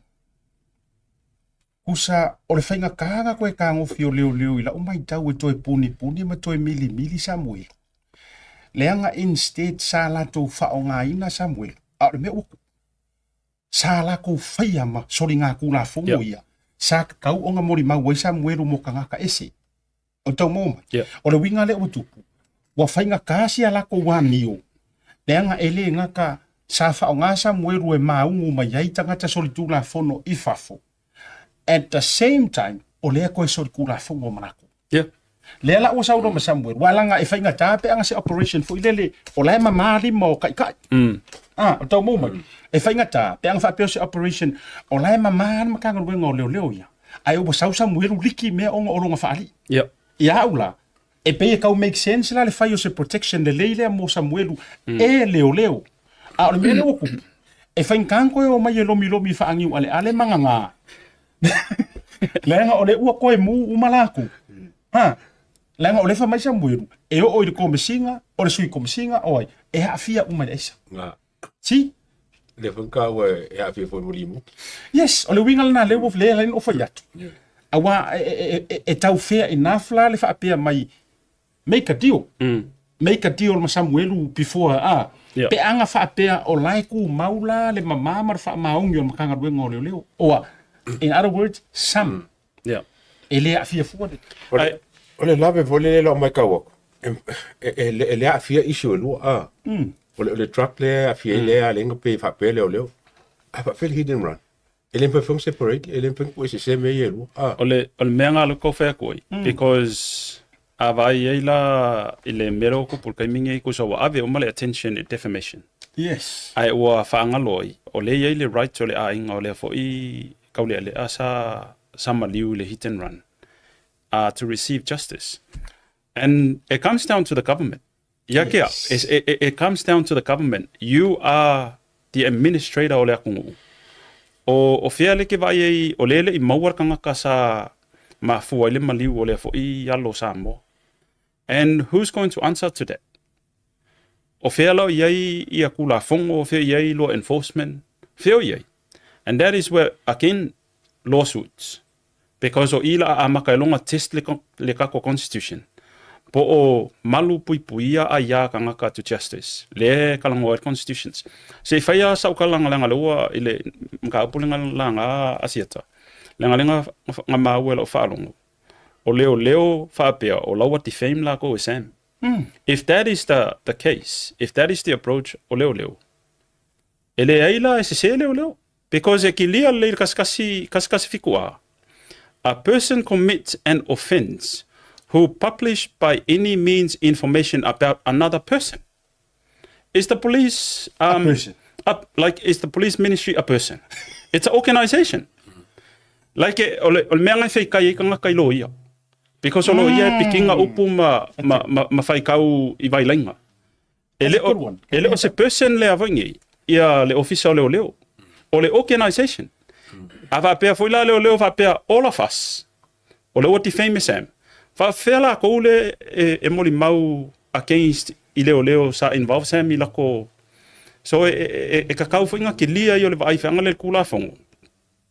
Ua ma I mau kai mi o le whaamasingonga. Ua ma I mau kupea le a kangaka kongi la fonga. E ko kongi ai ngei cases e ave le whaamasingonga. But it's like empty. O leo o I kongo leo pe wa kurikuri au pu ai Sam. O ngā lau whaapea leo. E mau ai makako I. E leo whaapea lau leo uma. Those who making decisions lo whaapea. E mau ai la maa ui. Siri e loa lar whaonga le ka ai le ia kia. Whaonga le uniform le ia kia. Whai e se awala ku e se Sam ia silence ai Sam.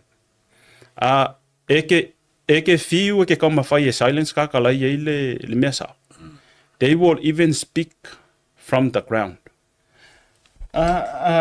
Jake, ko before I lunga le si ta vaenga le tu foi lunga. Vaenga tonu lava le sa unga toi le sunga le I loia. Le ta ua mata te le mai lava I le vaenga le. A person le fa mai To a person. To a person. Person's reputation. To a person's reputation. There you go. False statement causing harm to a person's reputation. E leo se organization la refer vaenga lo kulafon. O la refer kanga kai kokas. Pro kanga ka foi ko lu. Ele wala po le mea sa wa ia defamation di po le mea ko misi ka ma na. Ele wa no ke ka fa ia. Ia wala ngau ia le di kakali me. Ia ai ngau a le wa pe wa mai le fa maru ke le o le makanga. E la pe la ro makanga ro. Ai toi foi la le word by word le I le mo le mawar kamalia. Ma disi anga ia video le sa de wa share solo. Ele o whaapeo accuse kele Sam le makanga ruenga. He single out some names. Ole mea fo ia kaunga malama mai. Ele whaapea a whaiaku se kala ia oe onga o lau oe role o oe o le komisinga, po oe le mingska, oe le palimia, oe le leo. Ele o ti whai minga ia le person. Olae ele whaapeo whaiaku se kala winga ili kangaka le o fua le uniform. Ola fe aku le kala e pese ngole uniform because ole uniform le nga lainga attract le criticism ya oi. Ole kai mi ala ke le koi ofu ile uniform whatever they say ile kai minga that means nothing because faga ka ingala ya aves ko ingo John Key le nga yele case John Key mal cup of tea le nga fai kai le ina la ku record John Key le ila fongo ma John Banks. O ku mau wale nga whamakalanga ia John Key kai mingi. No, he's not a prime minister anymore. Yes. If I pay nga la lewa ai, and this is where lawyers will make submissions, entertain na ile whamasingo. Inga ia mawhai nga whaamala malama kul whamasingo. This is the approach e kaunga vai le interpreting o kula fongo. Because if I pay aloe wa ai mai kangaka le complain. Longa winga la le a bias. Longa winga la kai mi la face kala se si ile leo kusa pe se le ngaka le ofo le uniform longa winga la anga solo mai I plus as a public servant you are subject to the public who select you because ole o kangaka yanga vote through our elections nga lainga choosing kai e ava ko le pa ke kile fa fenga luenga I oko ola tala lea e lau sunga le loia mare sunga le ataua. Ole se mea maali leo te vai tua I le tō lau ngon mata upulea. Le talia nei se uma. O kangaka uma mai ngoa yanga ka ua Samuelu e pei e atangia mai o ni tangata o lea a fia I ni mea e pei e tau le e le o whaia le whaamaun. O kangaka fo inga I lea ka umai I le kō lau longa lea e whaia interview Samuel. Ole mea leo ke whaia kuai. O I le pe e matua I obvious lava pe o le tini o le la le mala malama pupula mai. E iai le mele kau pungpung. Ole me kongu lava le inga le fifir ko ke leo. O nga o le ko le kiki la ko le a fie le me. A pe la ka ua ko umaru ka ngaru. Tapo I le lenga whakula ukala tulou. Tu pa isa pani le ma le whanga.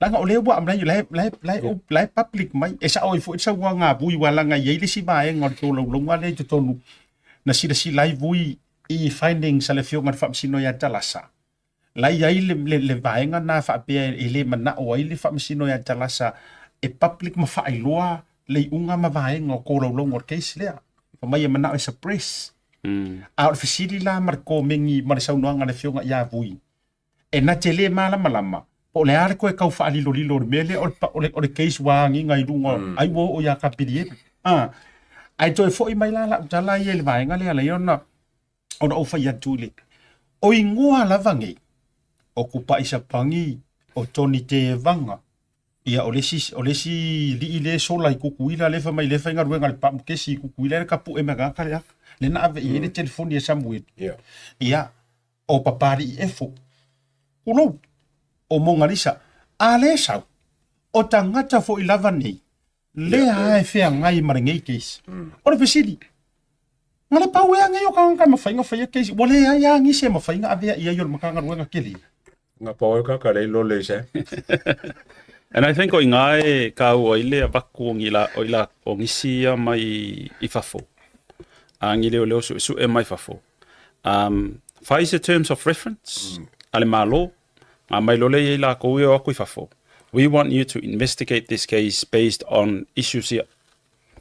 Ave ma se whaakongunga le ofisa o leo. Every files hand over. Ole ora fula kaunga ave ki ka kasu su e whapea. You access to everything.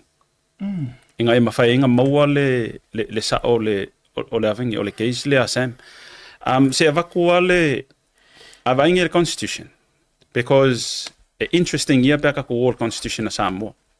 Onga o I le ke le nga mala I le malo. Pa mai o le whaavai. Avai le ariko lua. Lai ai. Article number 2, pemfayanga va ilunga va mole. Okay. It's already my ear. This constitution shall be the supreme law of Samoa. And that's 2.1. It is 2.2. Any existing law and any law passed after the date of coming into force of this constitution, which is inconsistent with this constitution, shall, to the extent of the inconsistency, be void. Laga kova ai lola iai, ile Crimes Act le kau kalango ai. Yeah. Le kele o fesuia, inga e ofoila le provision le kasi fikua. Onga o inga lai e violate isi vaenga o constitution se peila o le vaenga lea se fulu kolu. The right regarding freedom of speech. And this is where the inconsistency, I can see the inconsistency. Rights regarding freedom of speech, assembly, association, movement, and residence. All citizens of Samoa shall have the right A, to freedom of speech and expression, B, to assembly peaceably and without arms, and to form associations and unions, and to move freely throughout Samoa to reside in any part thereof. Vaenga mua ke fia kalangoa le freedom of speech. Ai leo ka fio fila le Crimes Act. O le Constitution a maka maile kung kasiva ngolua, o le Crimes Act lua office full kolu. Ai leve maile vaenga lua. A fa pe inkula fongo nga pasia ile uma nga pasia o le Constitution. Fa leo nga inga kula fongo nga. This is where I think in the future, lawyers will test the Constitution of Samoa at the stage where or compensations after compensations, taxpayers' money kokongi damages, taxpayers' money kokongi damages. Se ave foi lunga le vaenga le kasi kolu from mole Constitution. There you go. And often people say, "Elise fe awa ko ngula fa foia ka ko." Yeah. Afa pe esau. Ai se anga lainga fa ko a valid le ko constitutions inga wa umanga endorsed the United Nations. Like lia le le sawai le vaenga le kasikas kolu coming into force. This constitution shall come into force on the day approved by the General Assembly of the United Nations, and the date of the terminations of the trustship agreement for the territory of Samoa approved by the General Assembly 13 December 1946. O le trustship agreement lea nga usa malanga ila o submissions lenga ave le el siksengi. O I foi e whaavai ila o ia mangaku. E link le kako whaavai ele malo o whakasi. Why? A o ngā sa whaia Samoa e sea kungu uwa peo ako invade kako peo mea Lucia le whai a Ukraine. O ia kangi e Samoa. E kako ke vili mai malo o whakasi. Kalangoa ia kungu ia leua o sa whai mako. And we shouldn't be naive and think it will never happen. Geopolitical is at the rife of ola me olenga mafofong you see le join ya Australia perkangia ma Amerika le okas. They feel like there is something's gonna happen. Ia la se fa pe o Samoa la e ku le siva enga ole palakaisho le kalangoa no ngari. Then we don't worry. Pa o loke kalangoa aku ile link o kako kulafongo ma kako constitutions. I ma law of akasi ma ko ngu ye ko ke fai paanga. So there is something that we have to understand. Even the enforcing o kako kulafongo o le vai ko ngungi. Yeah. Is Samoa a country that we can trust e push investors e oia ki ngai? I'm sad to say ele ole case ngai la we experience in Melofengal wengai.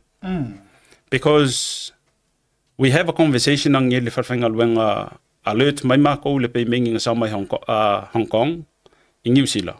As all address ol kangaka ka wieva pe is his a money launder. As all ngol kangaka a link for Isamo. Now my the senior partners came to me and says, "Oh, ole my information se link Isamo kaka le ale ka fi me America le pe mengi le ngasawi ile accounting in New Zealand." So without me saying details or information o ile kelenga weary ai investors, we only have kwa ia alo mafanga Samoa mai la ko la e Samoa ma yo la le la ko ma ainga pa o ile ko ki mo wanga ko inga investors, it's crooks. And oliver ai fo ia kanga ia ka ko kula fo ole case le o sa mele o ele o fa pe o ele ole lo palangi, they know it and it's a concern ya la ko a fa pela o le ka ke fa pe le link le ka ko constitutions ya ko ifaf a fa pe fo ko ke le ke le right to le fo I uso male fo I a ngai kanga kangi a fia le ole ka ngo sa American constitutions. And this is where, to me, with all due respect to ile title, the Attorney General o ke mi kongwangi le Attorney General a maka longa vai wa ka kaunga move le Attorney General leo mai le kesi a mako fa se ko ngalu ko. Where is our Attorney General? Say tau fai ese vasa yor saunanga. O fer ka ko lawyer city. Yeah, file mo pa mi file mo mo lawyer city. Ai e foi wala ia sa mo lawyer city. I mean, yes. Ka kaunga mo sa mo. Ai langa le pe tula utala. Ngai sa le. Alanga wo lai lo ma fo e le saunga ku la e panga fai le lawyer city tulo. Ale mingoi ale ngalue ale fai. O isila ku pe tulo wa or kala ku la e palo ke quoting ai I o mai fo fa pe wo ka tife na ko wa masinga ga ai ni si ai ku mo fiar ko ru ya ni o fale moyo ala no le sa no tu la e pa fo mai e ka si ku pe mai maura le ko ko ala officially le o ma tua silence la vale lo ye sidi la sunga sauni e ai se pat le wa tau sauni a fe ko ngwa ka ngwa kam in nei le lo ye sidi I ngai mau me uma e ongo a fia I ngai ai sanga pisosongi ngai mea. Male fa popo mo woni sa ngol lo ya. Ola fangi ole case le se unusual case. Anga kupun mele la ko po konga. O me uma fai ka ko ka ole fa la fo kilo po pe wa case le. E ka ke interest uma la case le. Fang se me ku mo se ku. I ke ola ia o ngole fo ka kupun mele sa mo. Ai se me waringa koi ka ko fainga malo on ka sanga ngusile po Australia ngi fiso soangi e o ngomar ko kong e o ngomar ko kong nga wa a pe ana muso e pa kung lo ye pa fo ngor pa pe e kele ko pelwa le me ringa le ka sanga se fainga pa anga e ba ko ngi leo pa piko e le nga ka fa la experience le mele ai fiso soangi le mo case mo fa so nge Samoa ai sa mo nga nga lo siri Yeah. Malo a whaktai. Au te langona wa matua sauni ia le talo ia i tali. Wa sauni fo ia matua i mata nau mai le tantou wa porkalami. Ai mani isi ka kokul malo. Li tantou malo loma.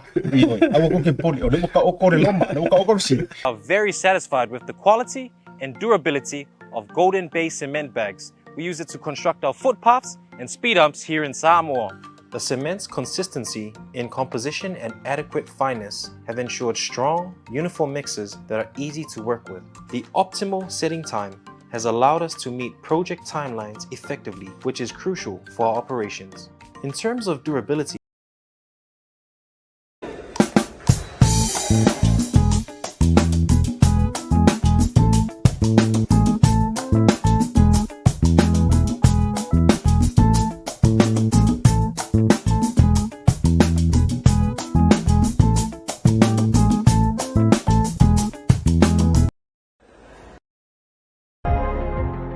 Toi whaatalofa. Ia mo folo fatu afa pe o le fato a ki lau televisi wa leva na iso di tulafono mai lungon e wala tele i le matanga o nei mei lau telefoni ma i tau le vea i lungon e wala ia wha wina le tātou programe le vanga le whiawhi mresunga le tātou loia ia i lungon le tau te ia ea sauni a mase fo i o le tātou Godfather sunga ia Leiataua ia o le wa umana whaia ma whaafesili e ma whaia ona e tau saunoa mai e whaalau tele le tūlanga le sa maafesili ngia wha mole lau sunga le loia. Ja, paftai, sia te wape fo ile whafsili le songa ya Leiataua. Pe ei se ngaluenga le lo sili e mafai ona intervene i cases ngi. E te le, e paua le o le head of a government department i Samoa, le ki lia le o manga i kongo le constitutions along the road. A vaila le vaenga whakasi o le constitution, a le akungu. La e sau wai, ia, kipi le kasi saulola le lua. The Attorney General shall advise on legal matters referred to him, sa kaungako i male her, by the head of state, ia sauele i lalo. O le kolula, the Attorney General shall have a right of audience in and shall take precedence over any other persons appearing before any court or tribunal. O i kongua, po le alenga o ngau o leo, po le afonga o ngau o se makanga luenga se maka upu. Kuulo runga le ao le Attorney General, longa winga o lolo o mailalo. Onga o le kangaka le piko sili anga mawa runga long ko finga i mea ka ulo ia kongo sia kungu. Whakasi fo le Samoa. Le vaenga longa wha, the powers of the Attorney General may be exercised by him, her, in person, or by officers subordinate to him or her. Constitutions will be tested in court. Se kako wa aila le vaenga longa iwa i constitution. Le kalangoa I right to kangaka. Yeah. Onga I ngā le awangi, le the right to a fair trial. Ia awhai kaua I nge I vaenga o le article iwa le o le peila o le vaenga longa wha. 9.4. Every person charged with an offence has the following minimum right. Kusol foloa I eka kia I a right. E le mawhainga wa peka mawhai ke apa I runga, wanga mamau ke len mela o set. O lenga set el constitutions le mea whaingo fie. O ngā pālingi le kangaka e malosi mar kangaka vai in terms of o au sa lokonga, po au a ia pe o le wha Samoa e fo le upule right. And o le fesili la, o ai le wha mama lua I a sa lokonga whaikangaka po o human rights asam le kalangoa I le fair trial. Le wa valu masinga. Pe afa pe o valu masinga kalu o ngai kokongo le whalpuipui. Regardless if people say, hey, he's just in custody. But, o whealingo whanga, what place? Oh, o lai kokongo le whalpuipui, well, we have to take the place. Because regardless of the term custody or lower imprisonment, the fact that he is in prison, or lower experiencing the treatment as a prisoner, ala ko foila inunga le vaenga longa fiku, Article 7, ke lia lele, no person shall be subject to torture or to inhumane or degrading treatment or punishment. The key word I o le punishment. O le kuonga o saimi ko kongo le whalpuipui mo le valuma singa ai le imafainga prove is a court i Samoa wa whaamaongia langa solinga kulafongo. Punishment. It's a punishment. And it's an inhumane punishment. O le constitution lea. Ole kusa kuspa ia lea Samoa. E mea tau tulafono. Mea ka kulafongo. Mai le fo se kulafongo e mafainga la. Na. O te whai atu. O la unofo atu au i ta ilo i lau sunga le puke vea kuko pe o le whaangongo le mele whatu i le ka inka lesi ma le paapupulanga mai o le whaavai. Ua matua tele ai le fisilingi o le lotu. I le mea le tula i mai. O le ka ua o le whai maha sila le akungu o le whaavai. Yes. Le kapkango ye. E le o whai kauloko le Samoa le loia ma kako kilo mai ye. Warang kilo me fai. Ia mai ia whaavai. Ai le whai kako le whaavai. Ora o pesiti. O le whaavai ka kou whaperkangi. Langa ngi ke uwhape mai sisi o le tau te watuam ia whaavai whenga ngui whape mai o mea ngi usila na ua mai. Se i vai e le articles kasi va mo le por se lausul kasi. Pantu pata wala se ofisile to le vaenga lea. Wai ke e mai ki fo ngi me fa mai. Po le ame wo i fo ai a mai fo le whaavai ngi usila. E le ara fa mo se loi. A vai mai no le a o. A lai tau ia sa no. Kasi lua fa mo le ai vai ngi le articles le kasi lua. E ila o onga fo i le whaloia. Kusia ila o pepa. Onga ola o constitutional o le si pepa ngo avenga o le whaia onga professor mai Amerika. Ai wa ke isi whaia onga ila o whaiaku. O Samoa, our first language is Samoan. But our constitutions, according to the kasi lua, the Samoan and English texts of these constitutions are equally authoritative. But in case of difference, the English text shall prevail. Ole mea lai vei lau kala. E ele vai kai mingo whaalongo i le whionga kula i pao a vea mpalimia. Ei. Ole asanga whai aka ko kula whongo le whaingilisi e le whasamoa. Sui mua ka constitutions i whasamoa. Tatou i fo i lunga whamamole misa tō pe lunga a whai matou tala i whamamole. Whai tau wai la le an, tau wana ngā le tō menu. Ia le lau whai kau au ke o kira usirisila. Lau the Samoan and English texts of this constitutions are equal. Equally authoritative. Are equally authoritative. But in case of difference, the English text shall prevail. Ai se ke nga inga pa Samoa ma whapara. Ia, whapara. Kusa ole winga venga le whalkula whongo. A whapeangi interpret le whasamoa ai ngaka le interpretinga. Siri lo le English. So in other words, whawhewhenga malama ia kako ia ngai ko inga ma kua i ngei constitutions pe pe ku mau pe English. O I fo I e se mangako.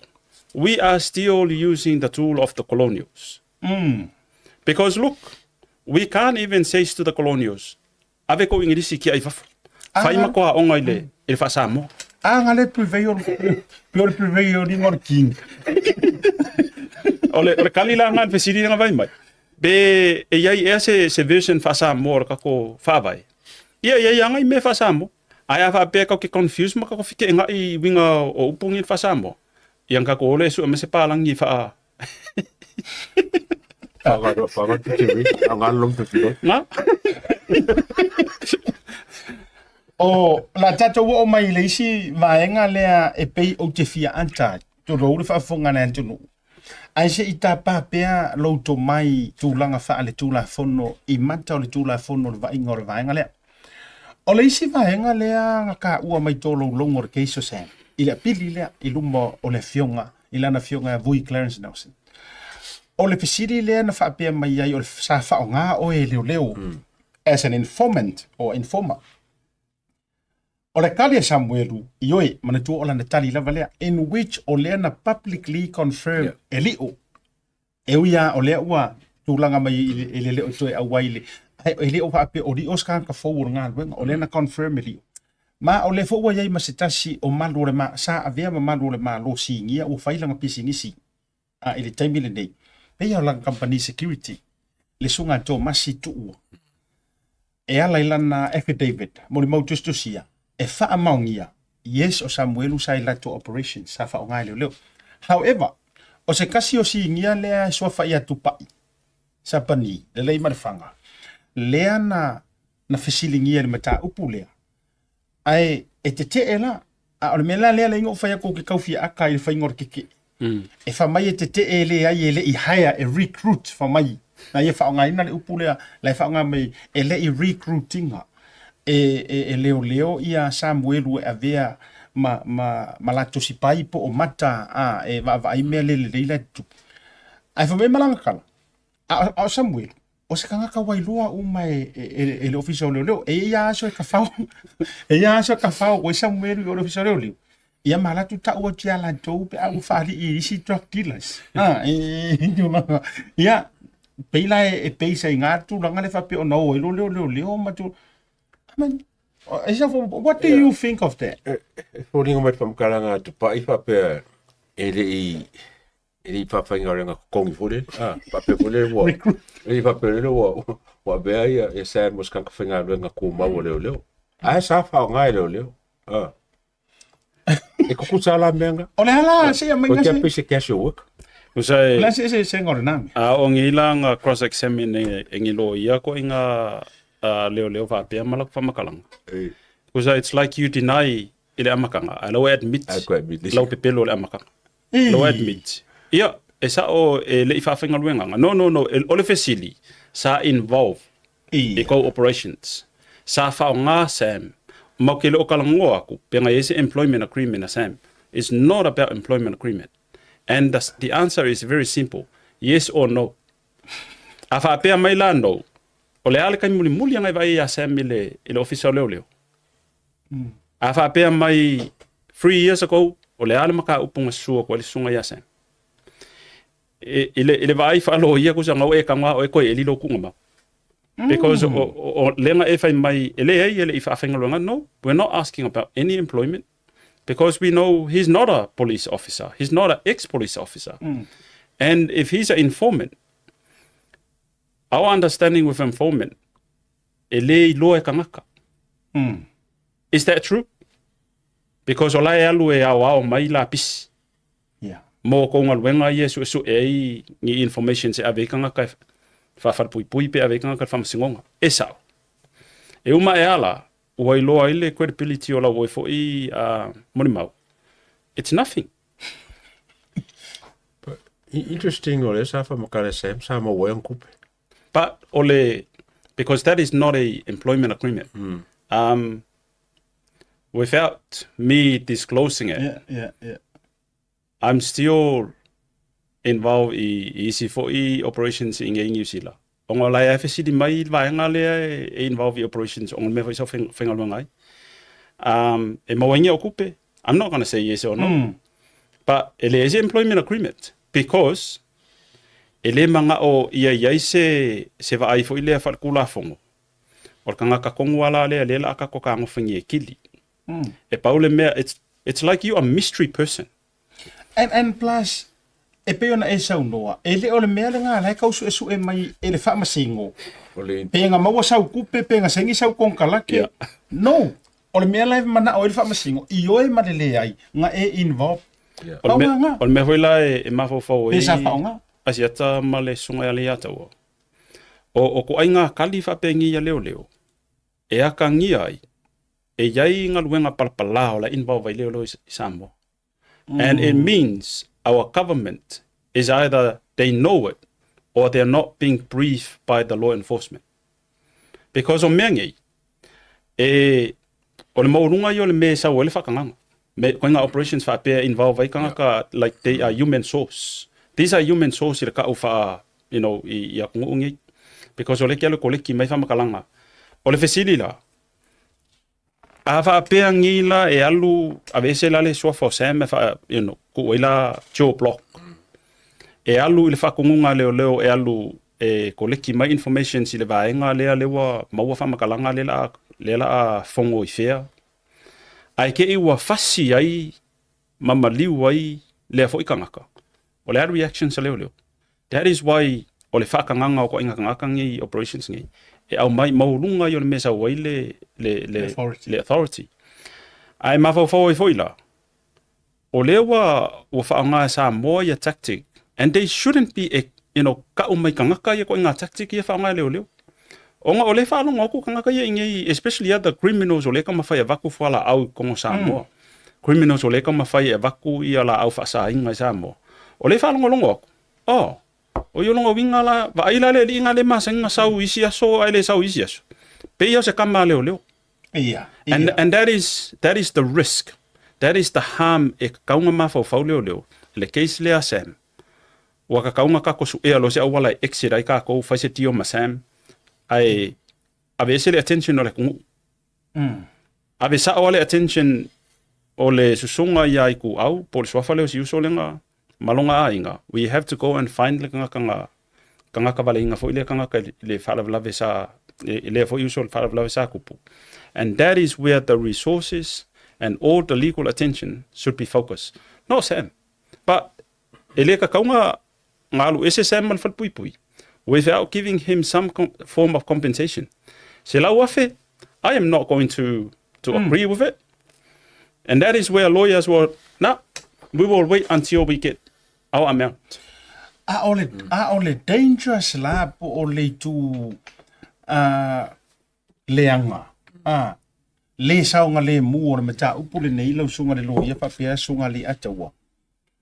O le ono tupu ai o ni mana tuna tunga mani faufaunga leanga.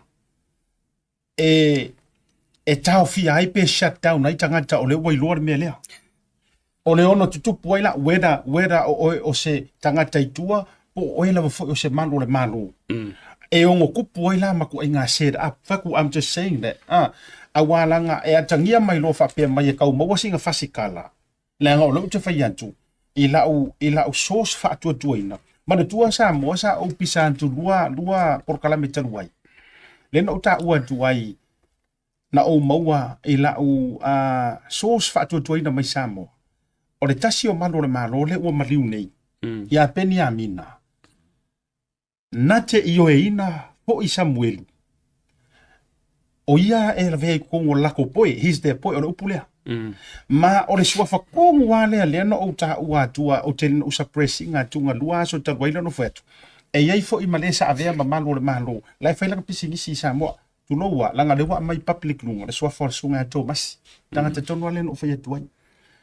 Lea la tau te io ina. O Samuel. Sa avea malaku kama. Ia ngau si refia whaongahanga. Kama e pe e lau te io ina ma confirming ala na matau. O lea lau te whai atua uia which is o lau te tau whai leanga e asar whai vai le asar masalu. O upua ngā ma upu tau tino ale tātou baturu.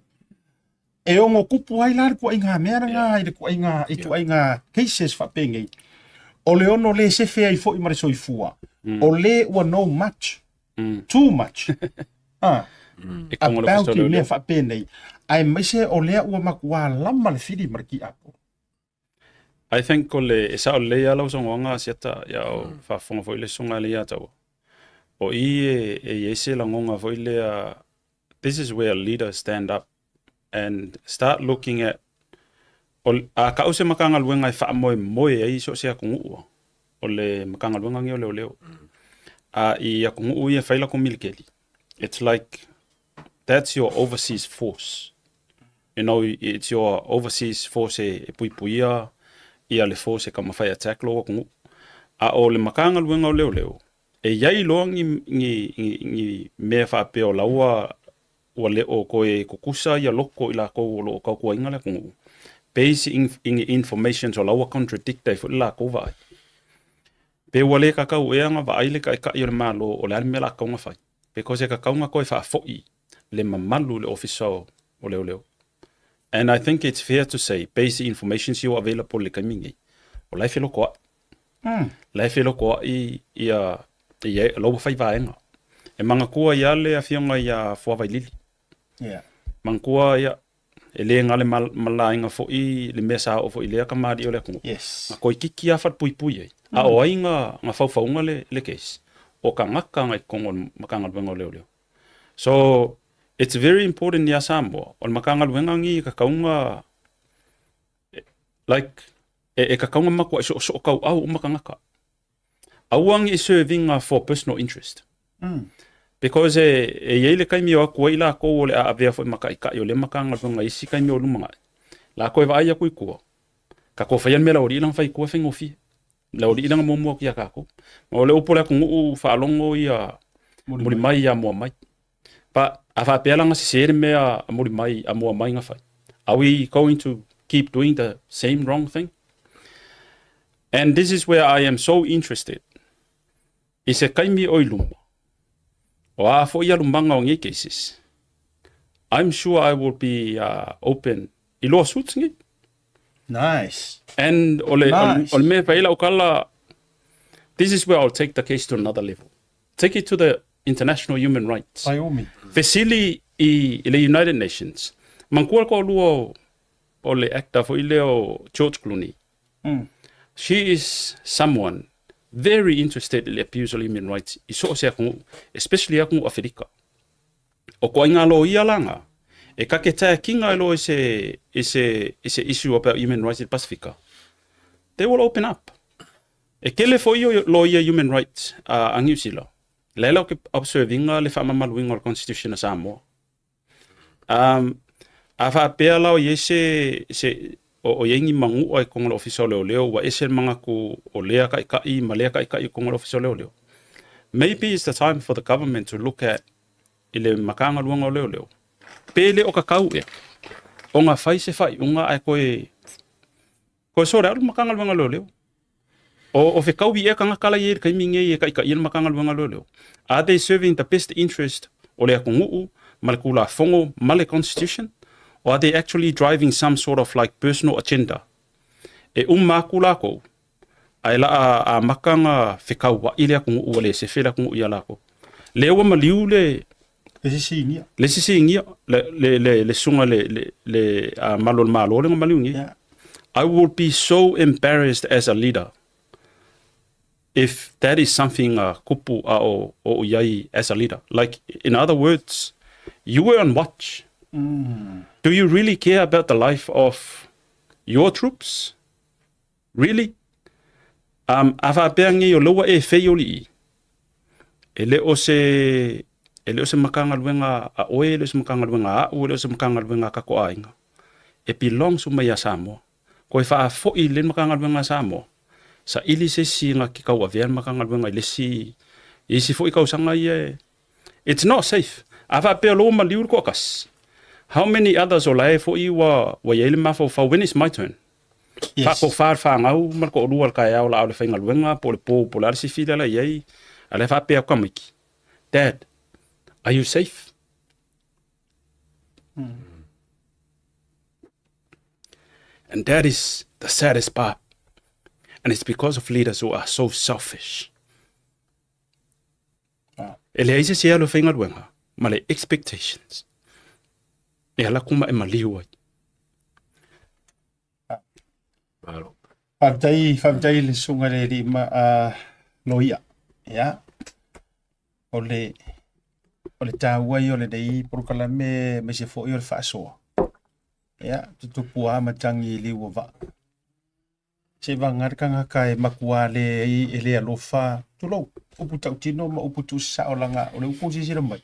Ele ngata ko sa saa le tomai au sa saa ma le loto antoa o le prokalame me se fo sunga le li loia se vangala ka kai le se fanga tulo o le upo to ya te ko le ke le ko to ele popole e na te le la ngona ma le o lo na loto nga or ka nga ke le la longa I nga ele se fanga es e faila o fa nau e faian lor sunga le loia e ia no songa ya Leiataua. E la ngona I le lotu na o le fasiri Tasi. Who's next? O ai le si malu le malo le laso. And how soon is that? La lea. Wa o fasiri fai ule fa uma fo tatou programi. A fa I uta tatou ba. O le pesili kukas. E eise se mawhainga lawe ia, e eise se mawhainga fufuoan maka upu. A ua sala uka, a ua masalomia uka, a ua le karikongwinga uka. O iei ese kai, pe upo e masania ila tunu. O iei ni au tatou ta ila tau te nau e kau whaia le mea, se mea mo. O le pesili a e kupiko e kau anu ngai so ufai vainga o na lafo lea, ea e whaamae e uso nei. Nga o nga kapisa o ko afiku le nga i ngupi fa. Whaamalolo le ku mau ia papali i mola. Nga o nga nginga o kapisa wave i o whaamalolo nga. A o le whaaululunga. In fact, e mawaru ngā ku i o le CEO. O le chairman. Ai whaamalolo wave i o straight away i o malo. Nga o nga sasi mai a o si whaipule a whipule a. Whaamalolo straight away. Nā le wingorka, langa le ua matoto e vatua, le e whaalele isi ai mai kawisi. Wave o le step in o le whionga ka mai kai pan mia mara whainga mahalo whaamalolo. Wave ia. Ai se awa le mwhai inga whaile mea le o visa o leo leo. E le nga o Sam le ua mori mawinga mai whaale kongu. A le ua mori mawaili o whaakau malama. O le sa ku e pupungi le aku le nga soli aku ai e HRPP ku la fongo male sa wanga ale fongo fekale awange i soli aku kai il fongo ale o tele tangata wo mai ale o mali liu si ngia o le makanga ruenga ele o lava e ia ale o fisasi ia isono mai ale o soli le Crimes Act ale o manunu fa vai ole ai ya tatou le foi kama o ko fela ia ia pem faino to fa ya to fa pia o ko popole ia o ye se ko ke ama se ko wango lofa se i kau liu ia ko fa e fa fanga ka e anga fa se fuanga fa malo lo le kuma se i fai se i test pe mo i le mele kapisa ko ile o ri pe mo ila le mele a fa le mongi i lo utali tonunga a fa le mo i lo vior ka mai kai par mia e paprika ko ai lunga i il fa ko se ngar ko kai e paprika ko i ele au ngaka asia tai fa ko ese le aku ai mai se fo Manufui ma le to tele umor prokala pe a fa pe ua uma nga faile la via e ilo tali tonu o le mea sa o nga musuia le nga o le aku le nga sa ngo i ko la pong fasi o lo kari ko nga o lo tali tonu nga tonu ale na o uia o le vaenga kongu wa le nga saungo i sui pa le mia le fionga le sa o li po lo fionga le makua fa mausili po lo ko fa le makua fa kalai ke vanga te vanga tuala fa mausili poni fasio o ke la ngonga le nga ye upu si o kinga fa so o a Sauni mali atau fa so a o kinga o pule ke wa si atau le me mo me mai le tu e meo musunga ma meo me fa pena e longa lua lo malonga ko e wale mai lo ile kuai a mai ku uno fa fonga le tu iyo wasakia ia te ulai o le mesa o nga le nga o le udua i fa mai ke nga mai er malo e kali mai ai a life fresh o le me nga musui ai kai ai nga lo fia lo makolofia suilo le la ufa ka ko fia ngi se fioki ba ku fa fonga le tu ya le ato so fingan kai asiaka e va ko so mga ku o ska kangu nanga o kero fo kere palmia mai kere fo kemio kera ngolongoinga ia ngo fo inga wa ska kanga ba ma ska ka e fanka ka ia la ku a sa fa ngo langa kali facility sa sinye skasio fa sa lawanga kala ko po sa sili ai pe se me wala i o ngale kula i mai fa sanga sa nganga me yo ku o kali le fionga palmia e le se me kali fo lo apen ka opul famsimo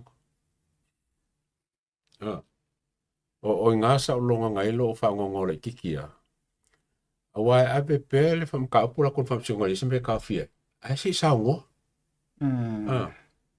elem foi la malong sa wa fai elem foi fong falaing fai elem foi famsimo ceiling sa wa fai nga o ia la mo fai ya ai pese io nga wa sa ngo Whakarei fo ia siaka i le luka o kako nganga ako anga. Papenga fo i le sunga i loia ma le fo e fiafi. Ai pese i leo o wakoa se mka o levo kako kau make pe e sa ua lainga wainga saungo e saur kati. E le fweng saungo o lawo wabe mka upu whapsiko. Ale sam faina sau noa isi mita upusa ave whamisi nonga e taimar fast. Leina te whētu. E peino whaiatu. O le nganga lea ai le watu e sau noa le sunga le loia. Ia malie fo il whaafonga mai e supporters.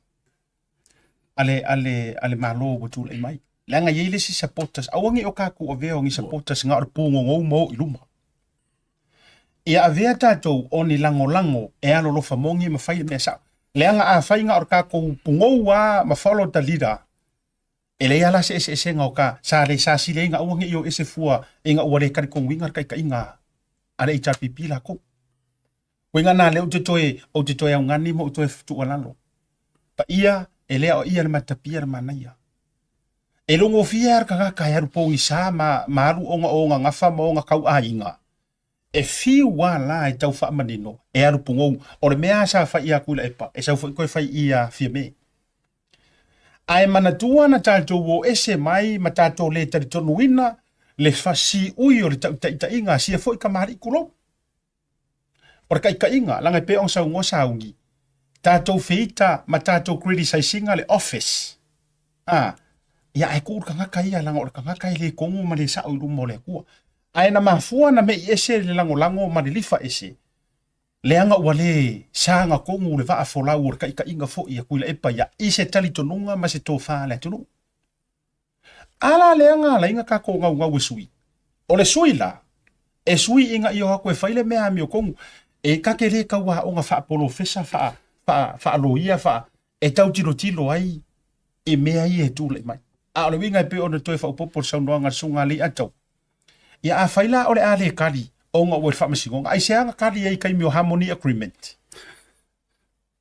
Lai o la fisili. Walanga ole menga ele ingo ofia mau e whaatara noa. Ia tulau ia ta. Walanga o haue kele.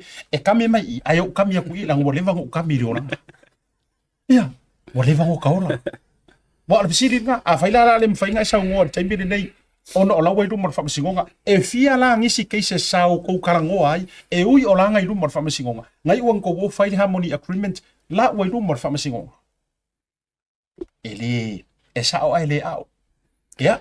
La whatuia lau sunga. Paftai asiata wa pe fo ile sunga ya Leiataua ia.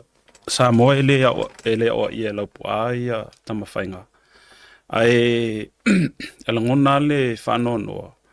Pe a mafau le atu nuu o loo wha me melo o mai i aile to atelo lalangi ona o angata malii ma winga fo i o tātou tangata e le maua isi tangata. A lewa i atu le whainga o nai o tātou tangata i lalo tulafono. Ia wale ese nga mawai kaimi o whalao o ngofa polonga ia Israelo. Ai pe o nga saungo aku le sunga le ia kaua pe fo i le whekalainga i Asiaka. Kai mi konguangi e loa i kai. O lai serious i lako road. They are not doing it for the purpose of fame, but they're actually doing it for mole alofa i le kongu.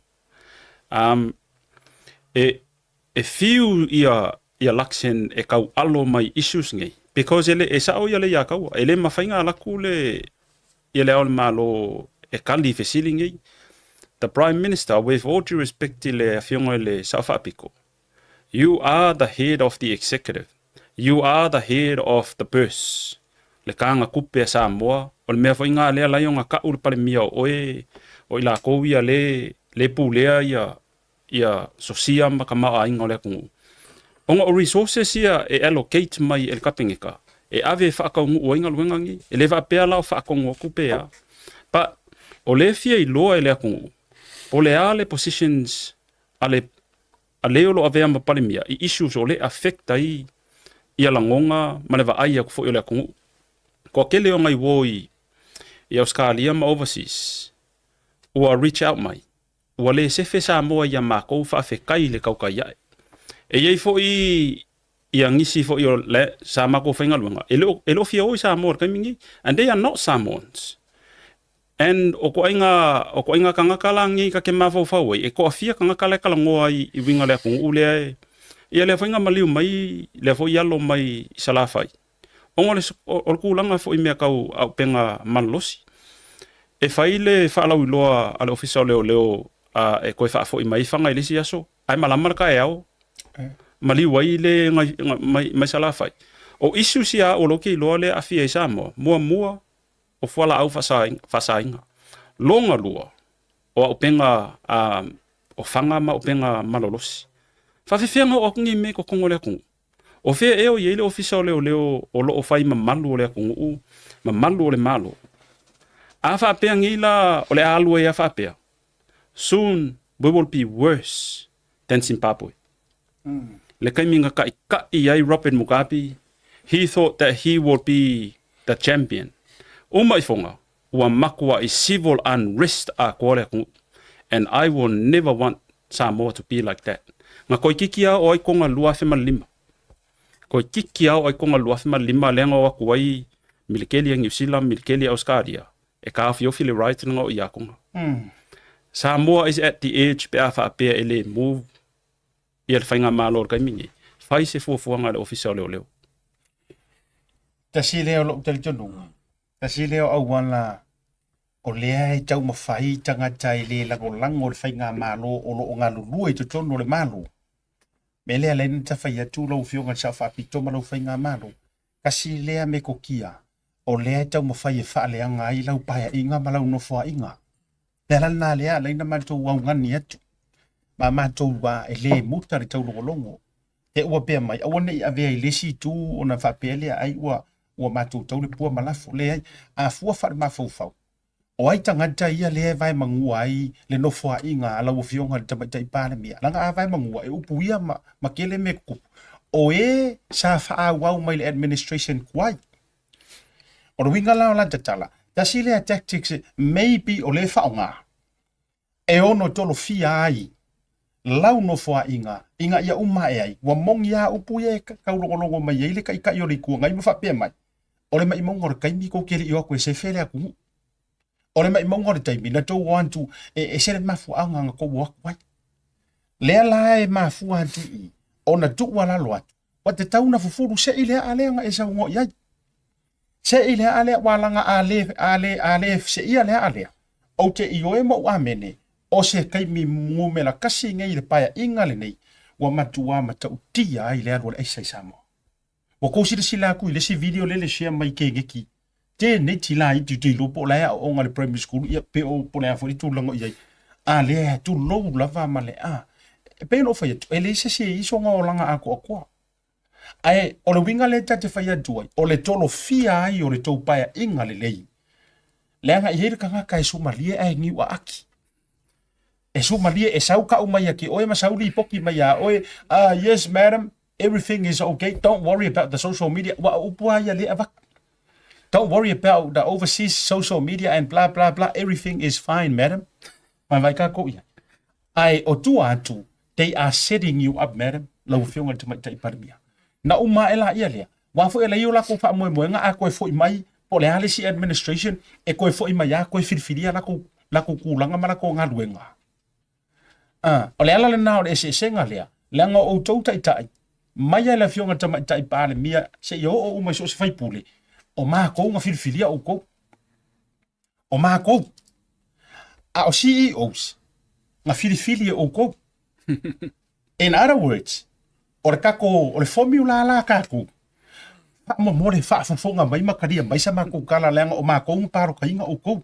Maa tau te le I paro kainga ia le komisinga o leo leo.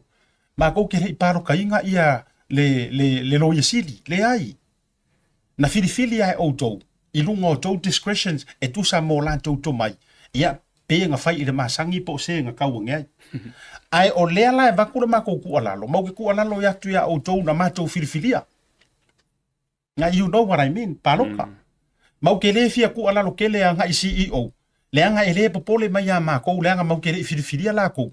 Nga kou whiriwhiria. Ai la se si mau ke sa iai.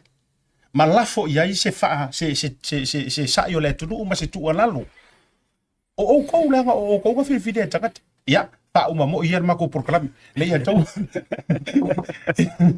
Leiataua ya la mata po i marsunga lo ya la fo tu ia la sunga ya fa mai alta to program ya wale ni fi maranga fa lo siaka ia pape sunga i lo ia me se fol pa fonga de ko fila por nge fi o ko ke bese se kala pape o sa ia kule po kalama le ai o le nganga mongi ape o sa ko ma fi kala ia asiaka o masalo le ku ngai sa o ale ka ko foi ia mo le malo a wai le mas ko me o mo ma le ku ngai ka mi ngai ya le nganga alo fa mai ma fa ngolo mai singa ma ko foi ku alalo inga ia ele nga ka nga ko ngo fo inga ia nga mo Samoa o la fo nga ke fa so ka ke fi sa fa ngi me fa pe so nga o se me ala ngo sa o lo fa Samoa fa penga fo ia sia kama sa lo ka ku ka ko ri o ka ku mo Samoa ai lo se ka ku mo ka ko ia le nga a fo se po la pe ngi fi ko fa fonga ia lo fa mangalo mai sia mako foi ko miki dai kiki mal mako fa so nge fia ya lo fongia le ko soi fu ka soi fu ka ko fele vai aso la sa ya le lo fo le ko mo so ko nguia mas ko sa kai mi fo en fa en ka ko mafuka ya mo nge fia fi male nge po ya fa nguia le fia fi fa nguia po pa ni miki le ya lo fa ko ya mauma Masila. ya Polisi voi balbisi. ya le uso fo angal ka ko mafkanga. ya ma se fo yo le sunga fo ia Leiataua savea Ya nga. ya ma wo fi te le wo to pack mai le sunga i do soli ma le to ya tu la epa tai sua ya marisia ila to wale o nga o tatou wala so ta inga fo fa tai fo ina newspaper mai Samoa ia o lo o mafai lava o na matou o to mai ana i tou articles ia tatou te o le sika ko mo verso tai au por verso fo ai matou fa to o le wari poki mai fo i le tatou newspaper Samoa wa sola mai ni usila le sia di ile la ve o sungu ol fale le fale ko va ai o ko ia ile Ala ka fier fam single passport. o tatou va aina patu fo ia fa tu po ele tu me nei se fai ma fa ta i o ka ofi fu se me le sitanga te ono sola ai yo le ia la vai nga o remote ai au ma le tatou wa vai fo o ne misi proclame la so tai au e bro piapi ma tu va se toru le a tou sunga loia ia sauni bro le fa tau va fa so foi na e mo